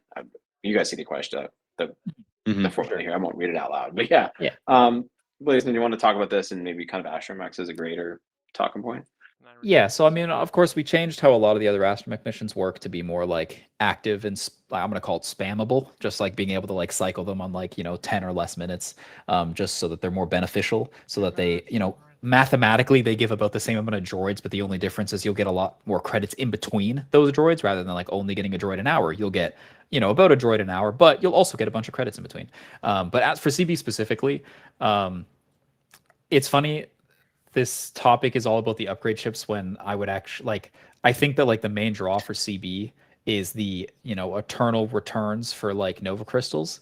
Now whether that's worth it takes about, I forget what the math is. I think it's like 150 hours or something. So maybe that's high, especially now with our new growing desire for Nova crystals and stuff like that. If anything, I could see giving more Nova crystals. But this isn't really meant to be the main like upgrade chip method. It was more for like upgrade chips to the constellation because people wanted upgrade chip missions. So this is the answer to that, but it also gives Nova crystals every now and then. So I think there's a chance where we could maybe increase both a little bit, but it's not going to be as like, I wouldn't expect it to be the main way you get upgrade chips. But I could see it being increased now, especially with the new upgrade chip station that gives just like way more in a shorter time. Making this maybe more comparable to that is probably better. So yeah, I could see it being increased to increase both upgrade chips and potentially Nova Crystals as well. Cool. Thanks. Anything you want to add? Or I don't know if the person's still here. I asked if they can join me. okay, let's see. Going on to the next question here. Add a Coliseum area to promote PvP in a specific area. I won't read the whole question here, but I mean the question is can we add a Coliseum area to promote PvP in a specific area? No. This is literally something we've discussed since even like a month or two before Droid Tycoon launched. It's something we're really interested in. We've talked about maybe people are battling over a rare blueprint, or maybe there's wagers you can put on the line or things like that. We think there's some very interesting mechanics we could do here with a Coliseum, and also kind of keep more of the PvP riffraff to a specific area. We do really we like the PvP, but we understand a lot of people don't. We know that's also a hot button conversation. But it's something we're always kind of considering of ways to make that more interesting than just sniping people on the Sandcrawler shop. So we think this would be a really interesting way to promote healthier PvP. So great suggestion. Yeah, I agree. And I also want to point out too, this wouldn't replace the PvP in the map. Right. Right. I actually believe PvP in the map is in a really good space. I think the meta and like what people have learned to evolve for certain counters has been really great. I think it gives us a lot of flexibility in what we can add to the game. Like if we remove PvP from the Sandcrawler, we remove, the whole concept of Mr. Bones and IG-11 and the firing range. And like, I don't know, like it makes, like there's so much we can add to the game because PvP exists, and I know people get frustrated by it. And I'm not saying that like griefers and stuff don't exist, but like the core of PvP in the game is important and it is fun, for most. But I do agree, adding a Coliseum for specific rewards or PvP stuff could be a lot of fun. And I know there's maybe a certain reason that the Coliseum's in the game already. That's all I'm gonna say.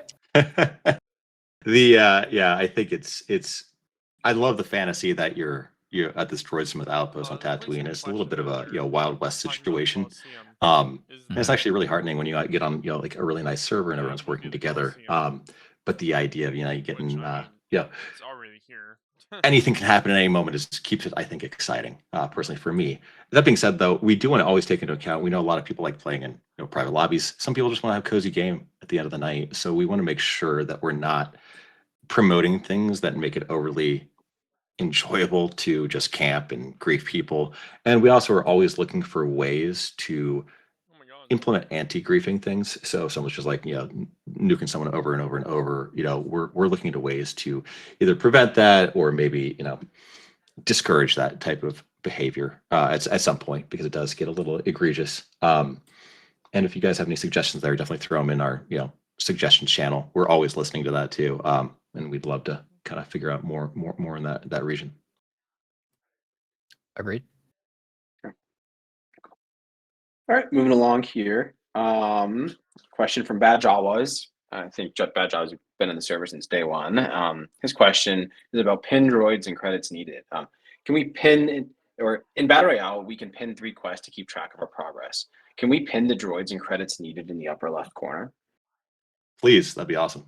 I like that being a good optional thing. Yeah, I could definitely see that being like a good thing you opt into. I worry about just like populating the HUD by default too much.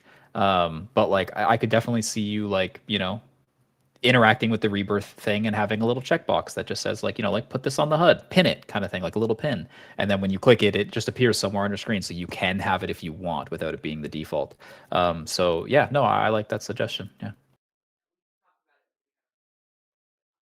Yeah, I that would be really helpful too, just in terms of, we're always looking at interesting ways to do droid tracking, even for like your Droid X and things like that. And I think one of the popular things would be great to see a droid, on the conveyor. If you didn't have it, it has a little icon for you. We love that suggestion too. That's harder to do than you would believe kind of right now, in just the way that, the tool we use, which is called Unreal Editor for Fortnite. It's pretty complicated to make that work right now. So, but we're trying to think of other clever ways, and like pinning droids would be one that I think would be temporary solve, at least for that issue. Great question. Okay. Next question. Have there been any thoughts about rearranging base placement? The 3 bases on the spawning side of the sandcrawler are a huge advantage, especially if you're lucky enough to spawn at the base touching the start of the sandcrawler. You're pretty much guaranteed getting all the extremely rare stuff. Yeah, unfortunately, I just don't think there's like a solve to this. The sandcrawler starts in one place and ends in another. So whatever base is closest to where it starts is just always going to have an advantage. Like I don't know, like I'm not saying it couldn't be improved, but I'm just saying like no matter what we do, there's going to be that feeling of some people being able to get there quicker than others and stuff like that. And like, yeah, I think that there's, you know, maybe a little adjustment we could do potentially, but like I'm not gonna like guarantee anything because again, there is no perfect solve to that problem. Yeah. Okay.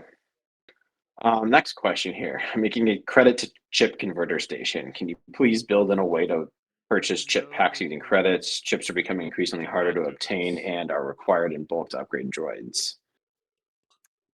No. So um for one, this was said before our change. We did reduce the upgrade chip costs significantly.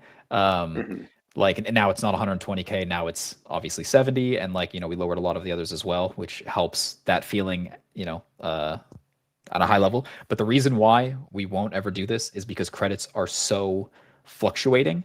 The amount of credits you get is exponential. A month ago you wouldn't dream of having 100 trillion, and now it's pretty possible. I see people with QA, which is the next thing above trillion. So the reason why we can't ever do this is because there's no great way to balance it to make it viable. It's either going to be never purchasable, like it's not enough, or there's going to be that sweet spot right in the middle for a little bit where it'll feel balanced. And then the second you get past that, upgrade chips are just free. And then we trivialize that forever. So I don't want to add that kind of straight conversion. I think I'd rather tackle upgrade chips in other ways, like reducing its cost or adding new ways to get it, like the upgrade chip station, stuff like that. It is way more healthy for the game than adding like a straight converter. We've got some pretty cool ways to get upgrade chips coming, sooner than later. Like just ways to expand that. Some tied into more of the world activities we're talking about, updates there. Maybe in Starlight Fishing, maybe in some other fun little ways. But definitely something we want to make getting upgrade chips more fun, maybe easier. Don't kill me, please. But yeah, I think there's just more interesting ways to do it than just a 1-to-1 conversion. For sure. Yeah. All right. Next question here. Assign a droid or 2 to crafting stations. Would it be possible to assign droids to crafting stations to assist with crafting times? Love this. I think it's a very fun idea. Got to be careful with what I say. I don't want to reveal too much. We have discussed a lot about the different ways we can have either droids or other mechanics to influence a crafting station, whether it be individually or all 3 or whatever. But this is definitely a hot topic on how exactly we could do that. But yeah, no, this is a great idea. I think we're all of the same mind of like having something like this, work.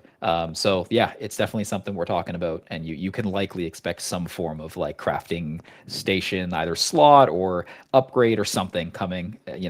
Again, to be vague, just something's coming because we're talking about it in the next few months or something like that, probably. I think that actually goes one side topic I want to talk about though is just sort of the frequency that we're doing events versus the frequency that we're doing features. And right now we've been pretty heavy on events, and we like events quite a bit. We think they're fun. It's a great way to get the community engaged.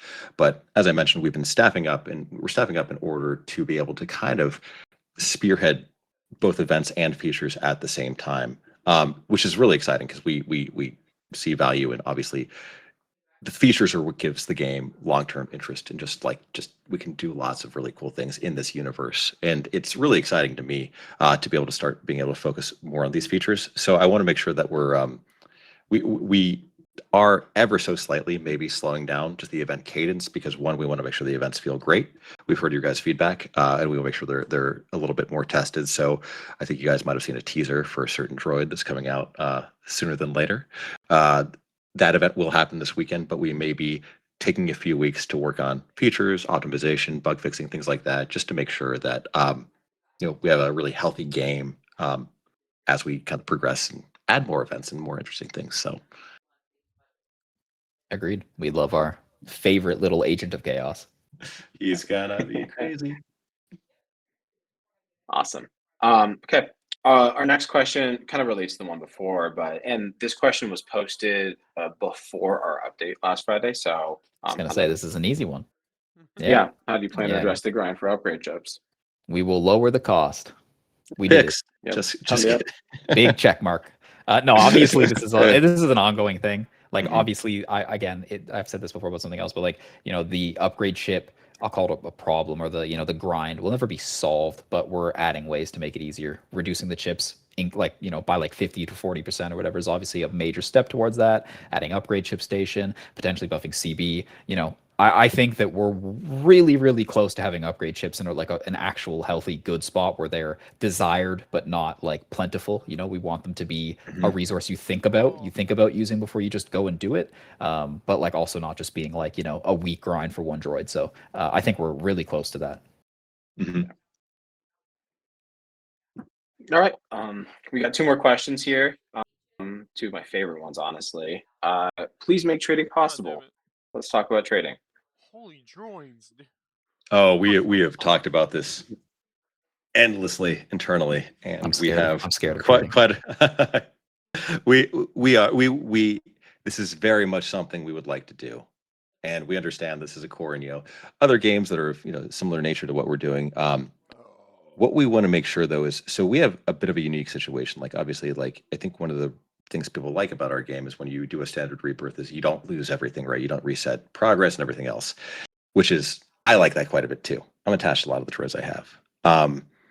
But it creates some issues with, if you could trade me a super high droid and all of a sudden I do not lose that, it creates this dynamic where you could really start to exploit the game very, very, very quickly. And it's something that we want to just be very careful that we're not giving players too many options to skip too much of the content, because the content is a lot of the fun half the time. So we want to make sure that we're, as we consider implementing something like this, we're doing it just in a very thoughtful process and not just doing a straight up like, I'm going to give you whatever I feel like at any point in time. I think that's kind of the current guardrails we're setting on that. So we'd love to hear your feedback on that though. So again, light up the suggestions channel with ways you think would be interesting to implement trading, especially ways that maybe aren't just like one-to-one, like take anything from my inventory type thing. Yeah, I'm gonna use this opportunity to live, throw something out there and just see, immediate feedback here. Because obviously trading, even just now, I'm seeing a lot of people saying no. I'm seeing a lot of people say yes. I want to make sure that it's clear that trading would never just be a free thing. Like I would never just go into a lobby with a droid and trade someone else another droid for free. There would be a cost. Some of the ideas that we had, for example, were if you trade somebody a droid, it would be droids, by the way, it wouldn't be blueprints. So you would trade the droid with another droid. Either the difference or it would just be a straight up cost for both the credits and the upgrade chips that it would cost to get that droid. So if you're trading a galactic mythic to somebody, the other person needs to pay, not you, it goes to the Tatooine system, 1.4 trillion and the 70K upgrade chips. That way, it's not so much about it's not so much about the being able to just like exploit, like give a new player a Beskar mythic or anything like that. It's more just about like giving the opportunity to give the player the one droid they're looking for a rebirth or something like that. But yeah, so basically it would be both chips and money, because again, it's about the opportunity to get the specific droid you need more than it's about just like buffing someone's base to oblivion kind of thing. So that's kind of the idea. And then the other thing to that is there could be like not an even out, but like the difference is what you have to pay. So if you're trading somebody a galactic mythic and the other person's trading you a galactic mythic, then the price would just be, let's just say, just the credits or something, because there has to be still a currency there. But maybe it's not chips. Maybe chips is only if there's a difference between the two or something like that. So those are some of the ideas that we're throwing out, and so I just wanted to say that out loud so I could get some basic first level feedback here. Not to say that's exactly what's going to happen. I just wanted to get a feel out there. So I appreciate all of the live feedback here for that. Thank you. All right. Last question we have here. Roadmap. Essentially, I'll read this out. I would love to just encourage you guys as the development team to post a roadmap regularly, like a 6-month roadmap or something. Such a great thing, and gives the player base something to plan for and look forward to. That would be cool. Example is January to February, normal weekly events, March, new workshop feature, April, new Nova shop feature release, May, new iconic droid release, etc., etc. This would really hype up the player base, and you can tease things in advance. The player base would definitely appreciate the transparency without the spoiling of the surprise. I think yeah. we do really like the idea of doing a roadmap, especially now that we know this is going to be a longer term project that we want to keep going. Again, like I said, for months, if not years, because we really just enjoy creating this. So I think giving that transparency to the community would be awesome. Again, we are partners with Epic and Disney on this, and again, I can only speak for myself. It's something we would like to do. We need to run that by them as well. Make sure that's something they'd be comfortable with. Everything we do also goes through an approval process with them, just because obviously we want to make sure everything's above board, feels like it belongs in this universe. So yes, ideally we'd love to do that. I can't 100% commit to it, but it's something that we will push very hard for because y'all deserve it. That'd be awesome. Yeah, and I think we see you all get excited when you see hints dropped in Discord or different messaging from different people over the team there. But I think having an official roadmap to kind of point to and say, and people can confirm or deny this is coming, this isn't coming, opposed to being like a game of telephone. I guess at times we don't want you all, like the community, to be confused about what's next, and Right. and also maybe even get your input on like, oh, that is going to be really awesome. Maybe we'll spend more time working towards that, or if there's lower interest for something else, maybe we reconsider. That's a great point. Yep, I absolutely agree. For sure, absolutely. So that was all the questions that were most upvoted in that forum. So thank you all again for submitting those. We didn't get to all of them. There's too many, we'd be here all day, but we wanted to make sure we addressed all the ones that got attention and votes from the community. So Nate and Blazin, do we still want to bring in some people for some live Q&A questions? Do you guys have the time? Yeah, I got time. I think it would be a little I don't know. I want to make sure the community has a chance to speak as well. And I know we're not going to be able to get to every single person, but I want to give a good opportunity for the community to speak on the questions that they have, both on things we talked about or things we didn't talk about. So I have opened up requests to speak, and I think this goes without saying, but I'm going to still say it. Anyone that comes up on stage to speak, please be respectful. We want to be able to hear from you. We don't want to ban you or not want to do this again. So please be respectful to all of us. Keep it PG, and we look forward to hearing your questions. I am going to kind of prioritize some of the folks that are either server boosters or some names that we recognize here. None of these are pre-planned in advance or anything, but here we go. All right, I see Krutzy here. Krutzy, I'm going to bring you up on stage. Hello, can you hear me? Yo, hello. How you doing? I'm good. How you guys doing? Wonderful. This is just such an awesome event. We're so excited to kick this off. And what do you got for us? So I had a question and a suggestion. Cool. My question was, have you guys ever looked into like making like a setting to like turn off per player, obviously turn off like certain alerts? Like I don't care that there's a common diamond. I know that would require a lot more work because you would have to then move it, because I assume it's message devices. You'd have to move them to be like per player. But I was just thinking like having just the option to turn off certain alerts and only get the alerts that you want to see. So since I handle 90% of our UI, 100% of our UI, but that we kind of crowd, all of us go back and forth on there's the UX part of it, which is where the stuff is displayed, not just how it looks, but where it's displayed. And we always kind of do that all together. But one thing we know right now, there's a lot on screen, right? There's a lot that gets your attention and a lot that's kind of irrelevant to you, depending on where you are in the game. I love that idea. I think getting some sort of filters in there would be fantastic. And I'm trying to think of I'm trying to think of the best way to implement that. I'm sure there could be some sort of like, device you use within your base or something like that you could use to set filters for alerts. I think quite frankly, a really My strong dream idea.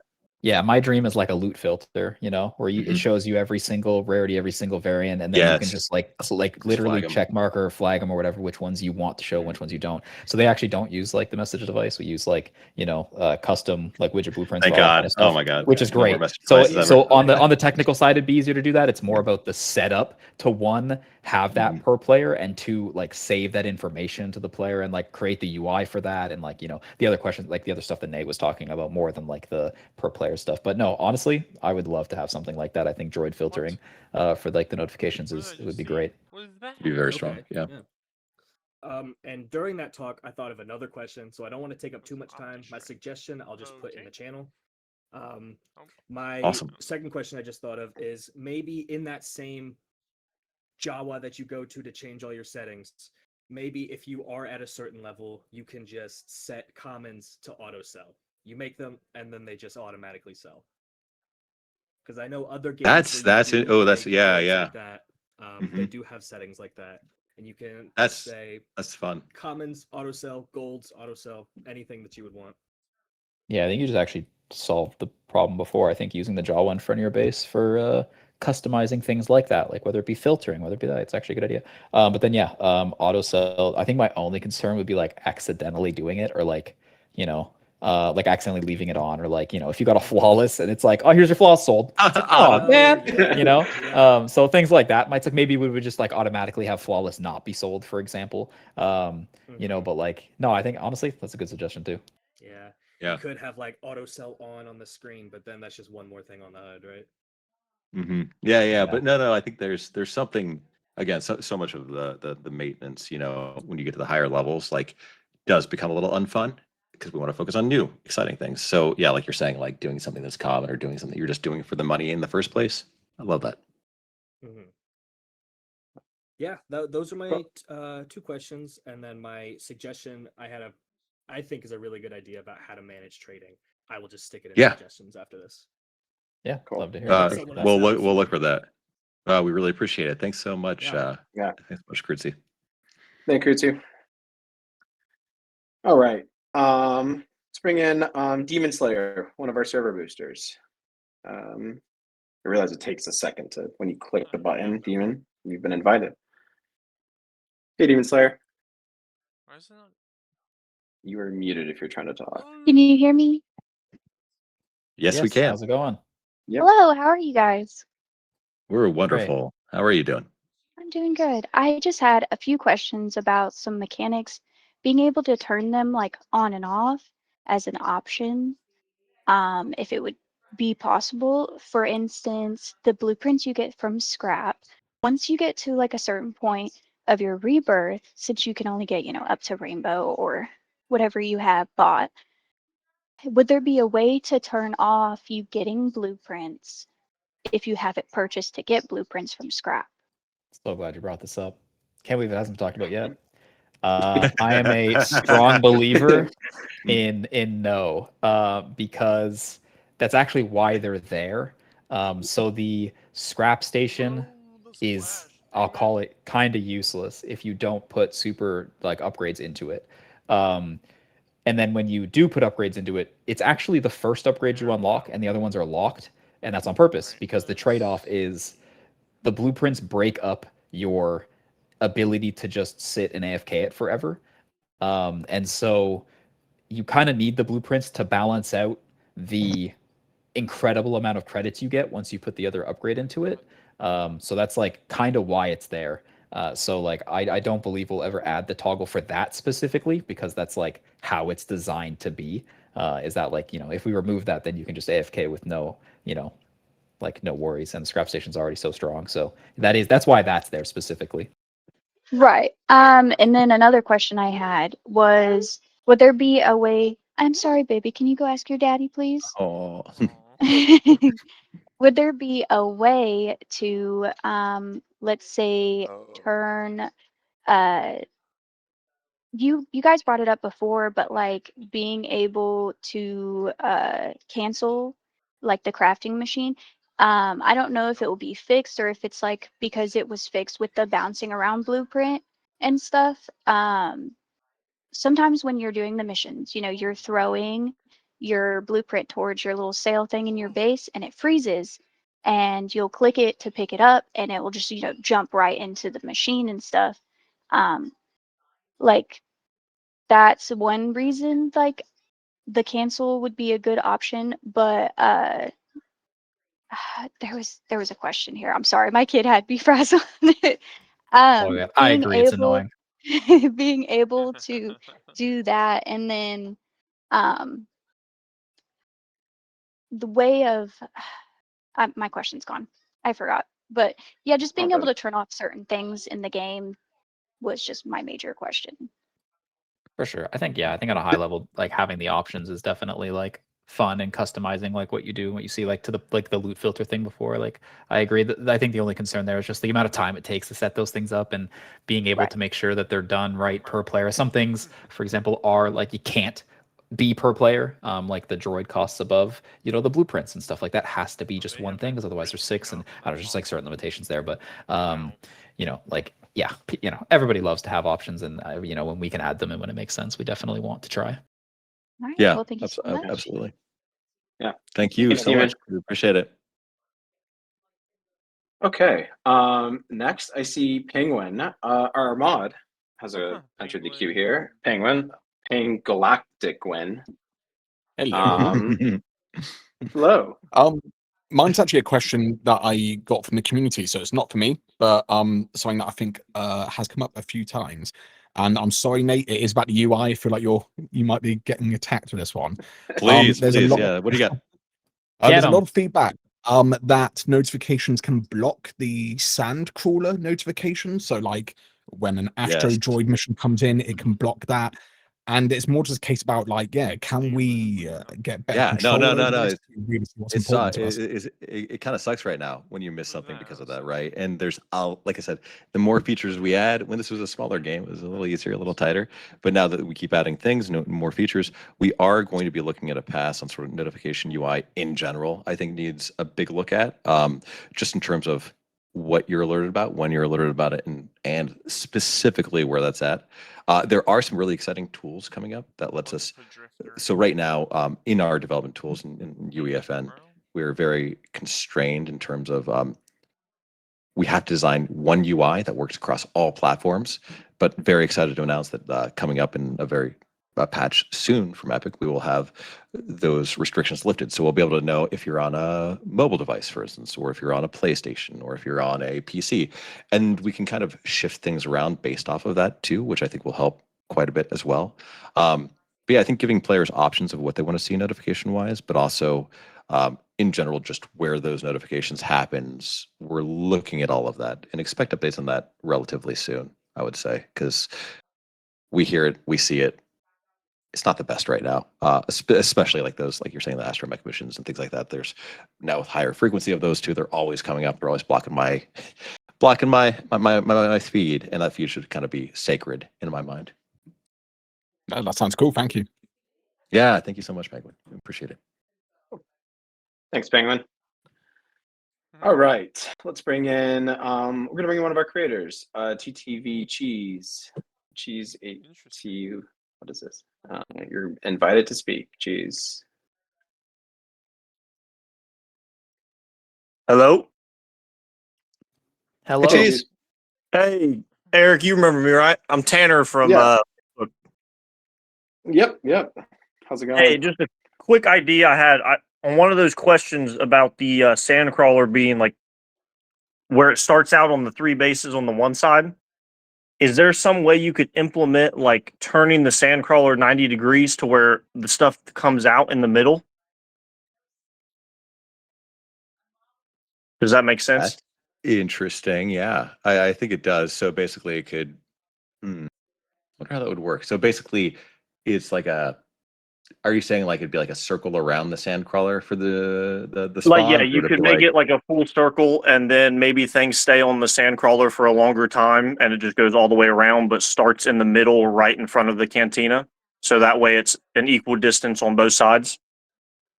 there's something interesting. There's you've kind of just put off a light bulb in my head. I do wonder if there's not some way we couldn't introduce like different, like say if it was a circle around the sandcrawler. This is all wild speculation, by the way, so grain of salt with this. But if there was a circle around the sandcrawler, could you have them spawn at different areas on that? So the spawn would be random as well as the sort of position on the track. So it's not just like you have the area next to the sandcrawler is the best.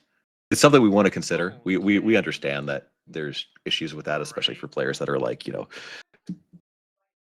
really hardcore that are like, oh, this is, if I'm not in this exact spot, I'm going to server hop till I get to it. So we are aware of it. It's something we want to solve, but a lot of variables go into it. And we appreciate that suggestion. I totally understand that. Yeah. It's I almost appreciate like when you you're guys' at an time. airport. Yeah, thanks, Cheese. It's almost like when you're at an airport, and different airports, when you're getting your baggage, like sometimes they come out of the middle, sometimes they come out of like the wall. You stole that from Andy1337 Dab, didn't you? No, I didn't. He literally just said the same thing when you did. I'll just make it. Oh, that's funny. No, I'm trying to do the stage here. All right. Next, we're going to bring in Ren the Celestial. Is one of our server boosters and very active in the server. Ren, you're up on stage. Hello. KX Supremacy. Hello. Go. Can you hear me okay? Yes. Yep. Absolutely. Hi. Thanks so much. Okay. Didn't realize that I was going to be called on, so it took me by surprise. I just wanted to say, first off, if you guys didn't see my message before and my messages beforehand, I think you guys do a lot of great work, and you guys have put in a lot of time and effort into this game, and it reflects. You've seen the best and worst of this player base, and I appreciate all that you guys do, and I hope that you continue to produce great results. I will never stop working on this map. Yeah. Thank you so much, though, for saying that. But yeah, of course. My question, not as mechanic wise, but more cosmetic for the world, specifically with this recent event where the sky was more of a galactic theme. It got me thinking about all the previous events and the themes for the world. Is there a way that we could implement something like that where our lobbies can have different themes for the world that can either be seen through client side or for everybody that's in the lobby? Maybe like a way for the lobby owner to change the sky from one to the other, or not have it just event specific, but being able to toggle the cosmetics for the world. that is an incredibly cool idea, Ren. I think that's really strong and honestly not something that we thought of. I work with Andrew a lot on our technical artists on those skyboxes, and a lot of thought goes into a lot of care, and they're fun. And then it's always sad to see them go away. It's like, oh, they're there for 12 hours, 24 hours, and they're gone. I think that'd be very cool to be able to bring those back, either on a per player basis, like this is what you see, or this is what the server sees. I think that's really thoughtful. That's awesome. So yeah, I think that's definitely something we'll add to discuss, at least internally, if not implement. Don't buy that. I would love to see it. Thank you. Yeah. No, really appreciate it. And just a side note, like, what you're saying, seeing the best and the worst of the community, community is a community. We love all the feedback, and we understand we miss the mark sometimes. We do our best. We really want to try. We've all been, pouring our heart and soul in this, previously, and since it came out, we're working incredibly long hours to bring this stuff, working around like some very challenging technical circumstances. But overall, all the feedback, positive, negative, we're here for. We want to make this game fun and enjoyable for everyone. So yeah, thank you a lot, Ren. Of course. Appreciate you guys. Thanks so much, Ren. Yeah, thanks. Okay. Let's now bring in Steve. Just gonna kind of pick a random one here from the community. Let's see. CKMT. You are invited to speak. Oh my god, lag. What's your question, CM? So Hello. I guess I've been playing it for a while, and then it's been a great little journey, like side game, I guess, to grind. My question is, I guess I'm part of that weird vast percentage of like somebody who likes the grind of everything. So Yeah. what was the reasoning behind like lowering the chip cost for the droids? It's a great question, and I'll let Blazin take that one. Overwhelming player feedback. Yeah. I come from grindy games. I love a good grind. My games are like old school RuneScape, for example. Like Masochist. I a little bit to a point almost. Yeah. I love a good grind, and I like to balance my games to have long but rewarding grinds. And sometimes we do that really well, and sometimes we do that a little bit less well.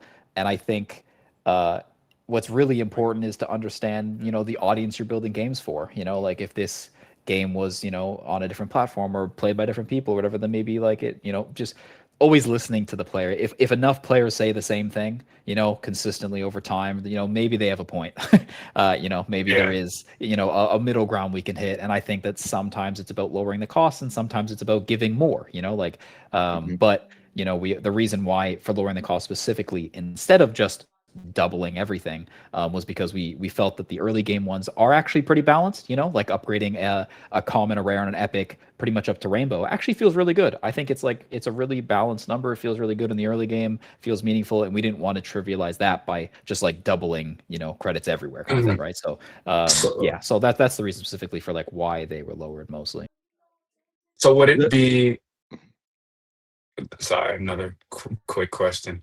Would it be unreasonable to, for instance, since now there's the Beskar with triples and then there's the Galactic, would it be unreasonable to change the commons and the rares to increase the cost to Beskar and Galactic? You mean like for like the common galactics and stuff? Yeah, to increase the chip cost of those. I think they're like because we did actually. I don't think they got changed necessarily. I do think that they're decent where they are. It basically the only reason you never do that is for the Droid X. And I think the commons are already really common, like on the belt and stuff like that. So like having them be more expensive is like I don't know. I wouldn't want to bait the player into spending too much on something that doesn't matter. So I think the upgrade chips are really good where they are. I think the way that we're giving them is really good right now. I think that we keep the changes we have and just vibe check for the next little bit on where they are, and we'll go from there. Yeah, appreciate you guys. No, this update, the changes were really good. It was just wanting to get into the understanding. Completely. The significant dip was shocking. It's a lot, and we understand that can feel kind of heartbreaking too if you just put that money in. Yeah, it was like grinding the chips and then getting on and being like, "Oh, I'm done." Yeah. No. We understand that. We don't take those changes lightly. Just so you guys, we do not take those lightly. But again, for the health of the game and the overall, again, we're always trying to look at the macro picture here of all the different types of players and the different ones we have when we make those bigger changes. So, but yeah, thank you, CKMT. Great question. Yeah. Thanks, CKMT. Okay. Next, I want to bring up one of our creators, Phil Nerds. He's got a good audience that plays a lot of Droid Tycoon. So I'm curious to see his question because he definitely has some insights to the game and has been a day one player. Phil, you're on stage. Was goody.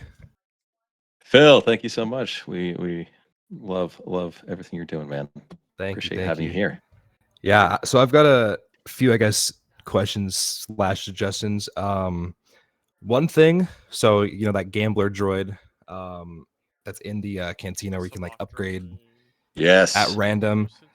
I feel like there's not a lot of people that actually know about him. I feel like there should be a little bit more He was actually to guide you there. So he was actually originally almost just an Easter egg. Our creative director Scott put this random gambling droid in there. Like, we can do a fun little coin flip on him. Cool. If something lucky droid. It's a lucky droid. Yeah, we don't gamble. Droid. It's a lucky droid. Yes, lucky droid. But long story short, it's just like kind of more of an Easter egg feature we snuck in. But we totally agree. We think it'd be very fun to actually like formalize it as like a real official feature in terms of like making it a little bit more in depth, maybe more exciting to interact with, a little higher end, animations, fidelity, things like that. For sure, yeah. Another thing too is recently with Fortnite doing their whole design a sprite contest. What if we did a design a droid contest? That that could be very fun. I will say we have a pretty like I said, Lucasfilm and Disney are very involved in this project. So any droid we add is officially approved by those teams.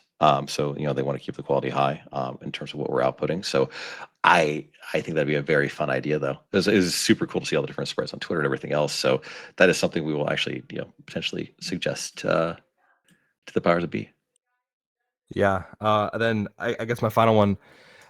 So it seems like almost every week, I know you said you're probably going to start slowing it down for more quality events and stuff in the future, but with the inability to sell iconic droids, when those slots get fully filled up, there's still a lot of slots in the base, but where are they going to go when there's perfect solve? I already got the answer to this. You're going to be able to return your droids. So basically, if you ever have too many droids in your base or whatever, instead of just the sell button being blocked out, it's going to be changed to return.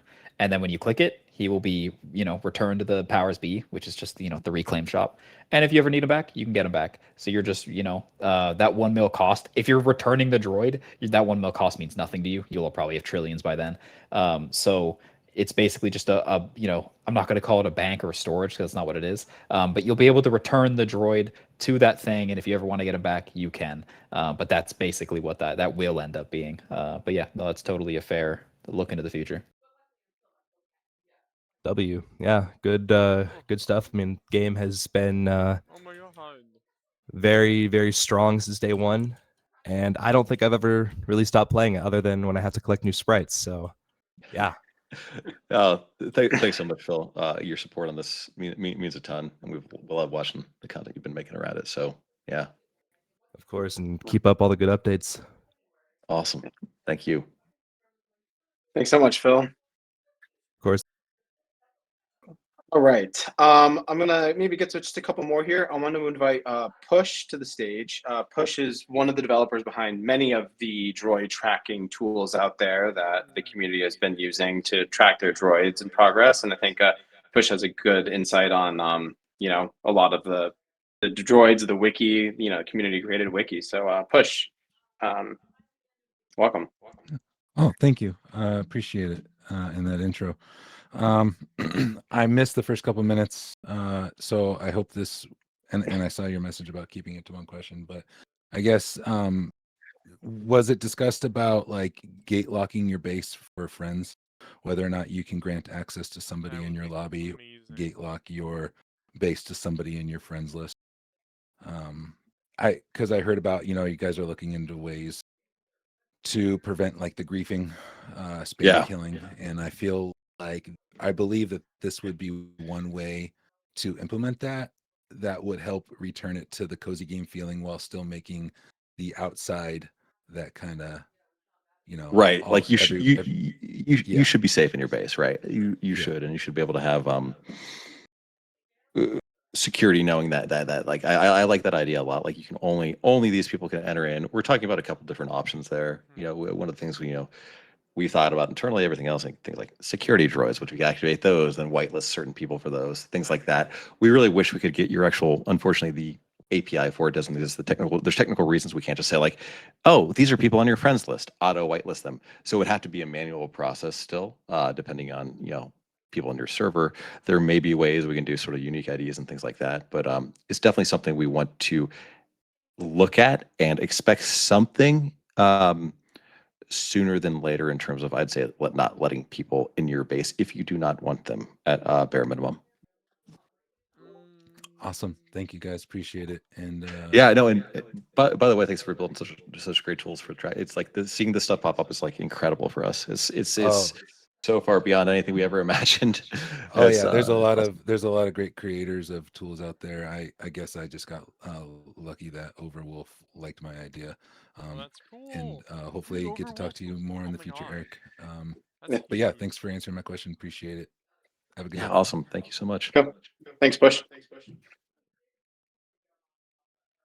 All right, let's get one more, and I think we're gonna call it a wrap. Then we can't get to everyone here. A lot of people wanting to speak, but I'm gonna just pull one of the very first people that requested to speak, Jelly Bellini.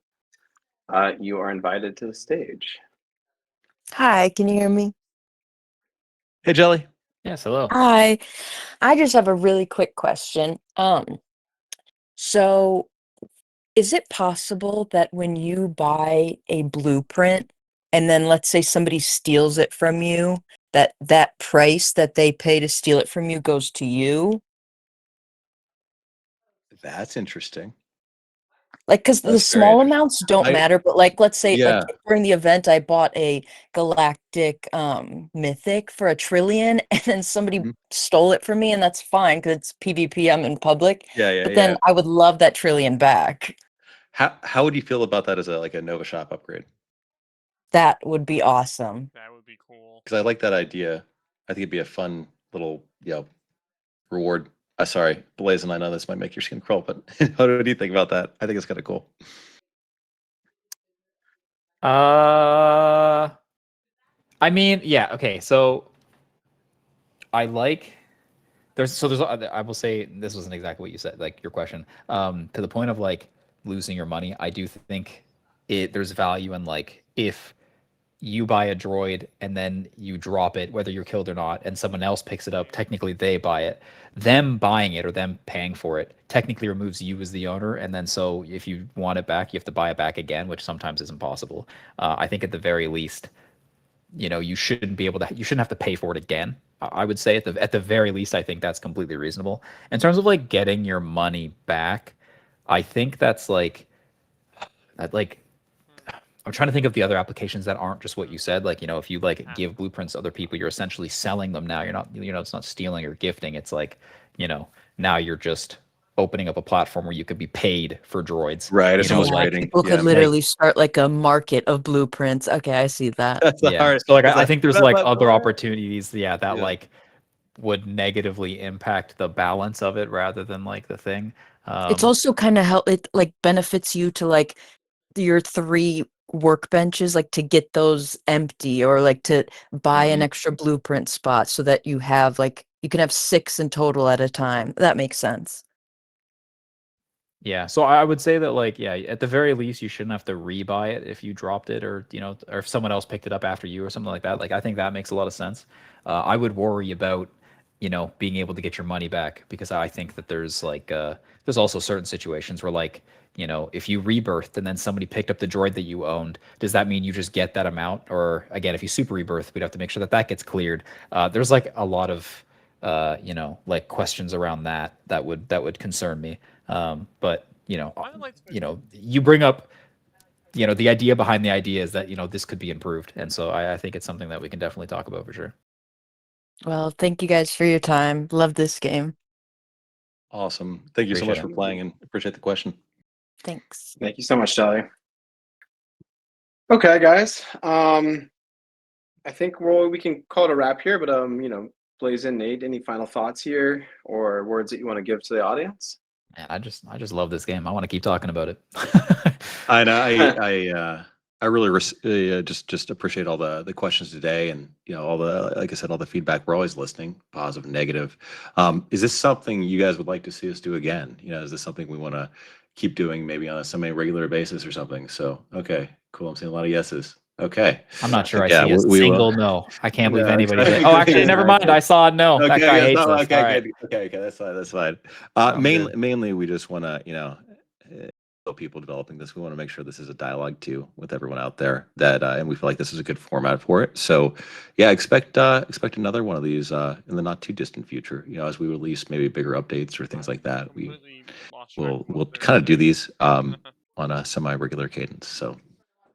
Thank you all so much for. I'm gonna add really quick too. obviously there's a lot of people who have questions, and we weren't able to get to all of them, and we will never be able to get to all of them in a format like this, just because we won't be here for the next 18 hours. But there is the suggestions channel. I'm going to pay specific attention to it today. So if you had a burning question that you really just wanted answered, please put it there. I will answer it today. I will go through them, over the next few hours and stuff like that right now. If you had a question that you really wanted an answer to or something, I will do my best to reply to that, because I know that, we won't be able to get to everybody every time. I'm not going to regret that, right? Yep. Yeah, You're done, I mean, you're done. I think I know what I'm doing for the next 2 yeah, hours. too. exactly. He said every question, by the way. Yeah, and I think we will be doing this again, and definitely we'll get to more questions from folks with non-roll members. I see that feedback, and we can't get to everybody, but we'll definitely put questions up beforehand and do maybe a similar format. Get some answered, and please never stop posting in suggestions. And our eyes are on that, and upvote the ones you've seen, and we appreciate all of you, and thank you all for playing and your time today as well. Yeah, it's been incredible, y'all. I'll see you Absolutely. on Tatooine. I'll see you out there. Thanks, everybody.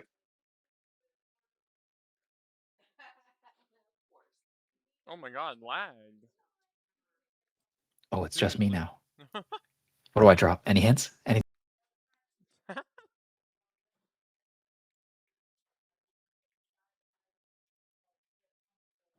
That was kind of funny. I'm not gonna lie.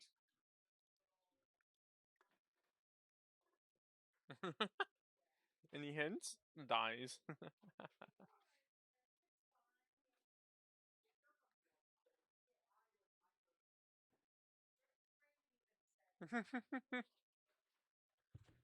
Couldn't let you spoil anything. It's actually kind of funny. I'm not gonna lie.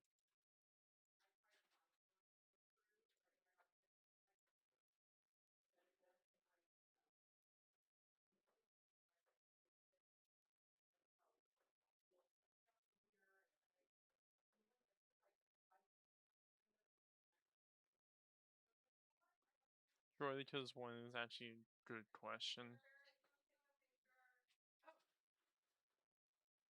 Yeah, Mom, go take a picture.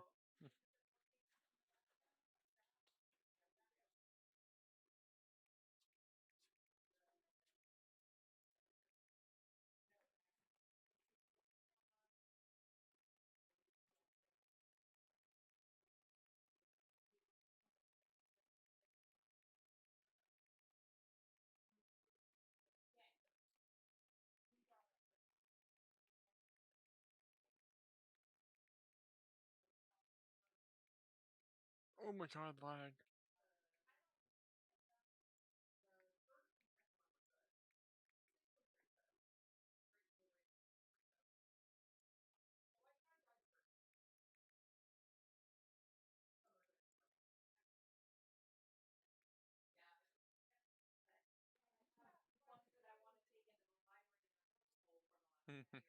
Well, that was a great event, actually.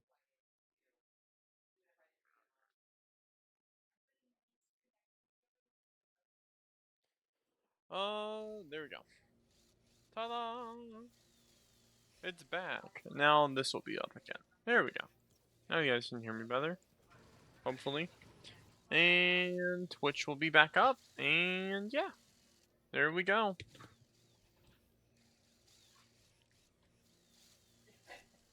I just claimed the Fortnite drop.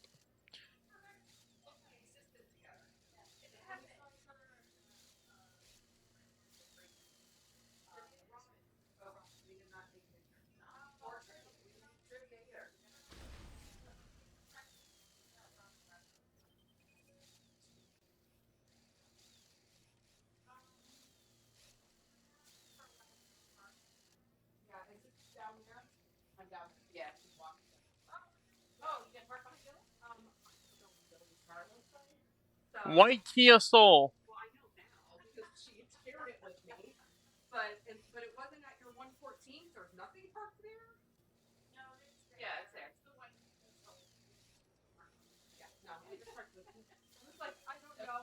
driving and I saw your car, so I was like, oh, I was driving my car. So. A normal reburn.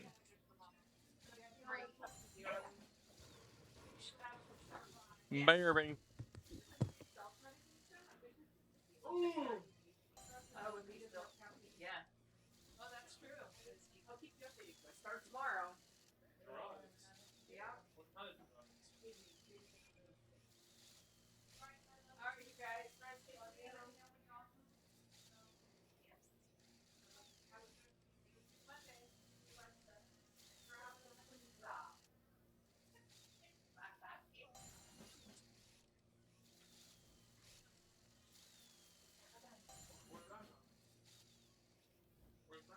Oh, it's our media specialist pre-planning day. At Lake Buena Vista High School on the 5th of August. It's called the Extravaganza. Or whatever ridiculous.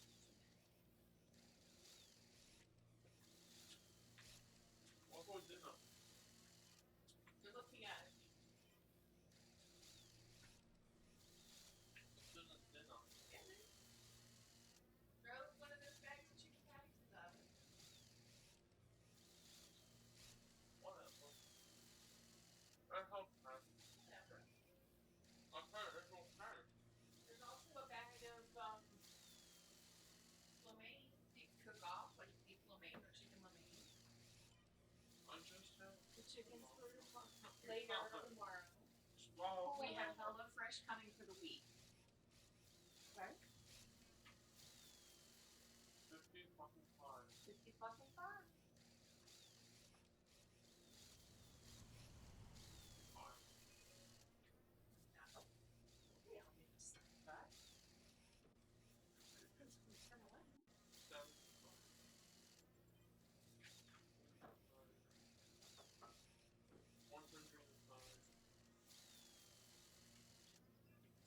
Should we leave me the rest of that? I love it. This is so good. Yeah, I like this one. So this is goat cheese and onions. That's So it's the goat cheese that you taste. So yeah, just leave me the rest of it.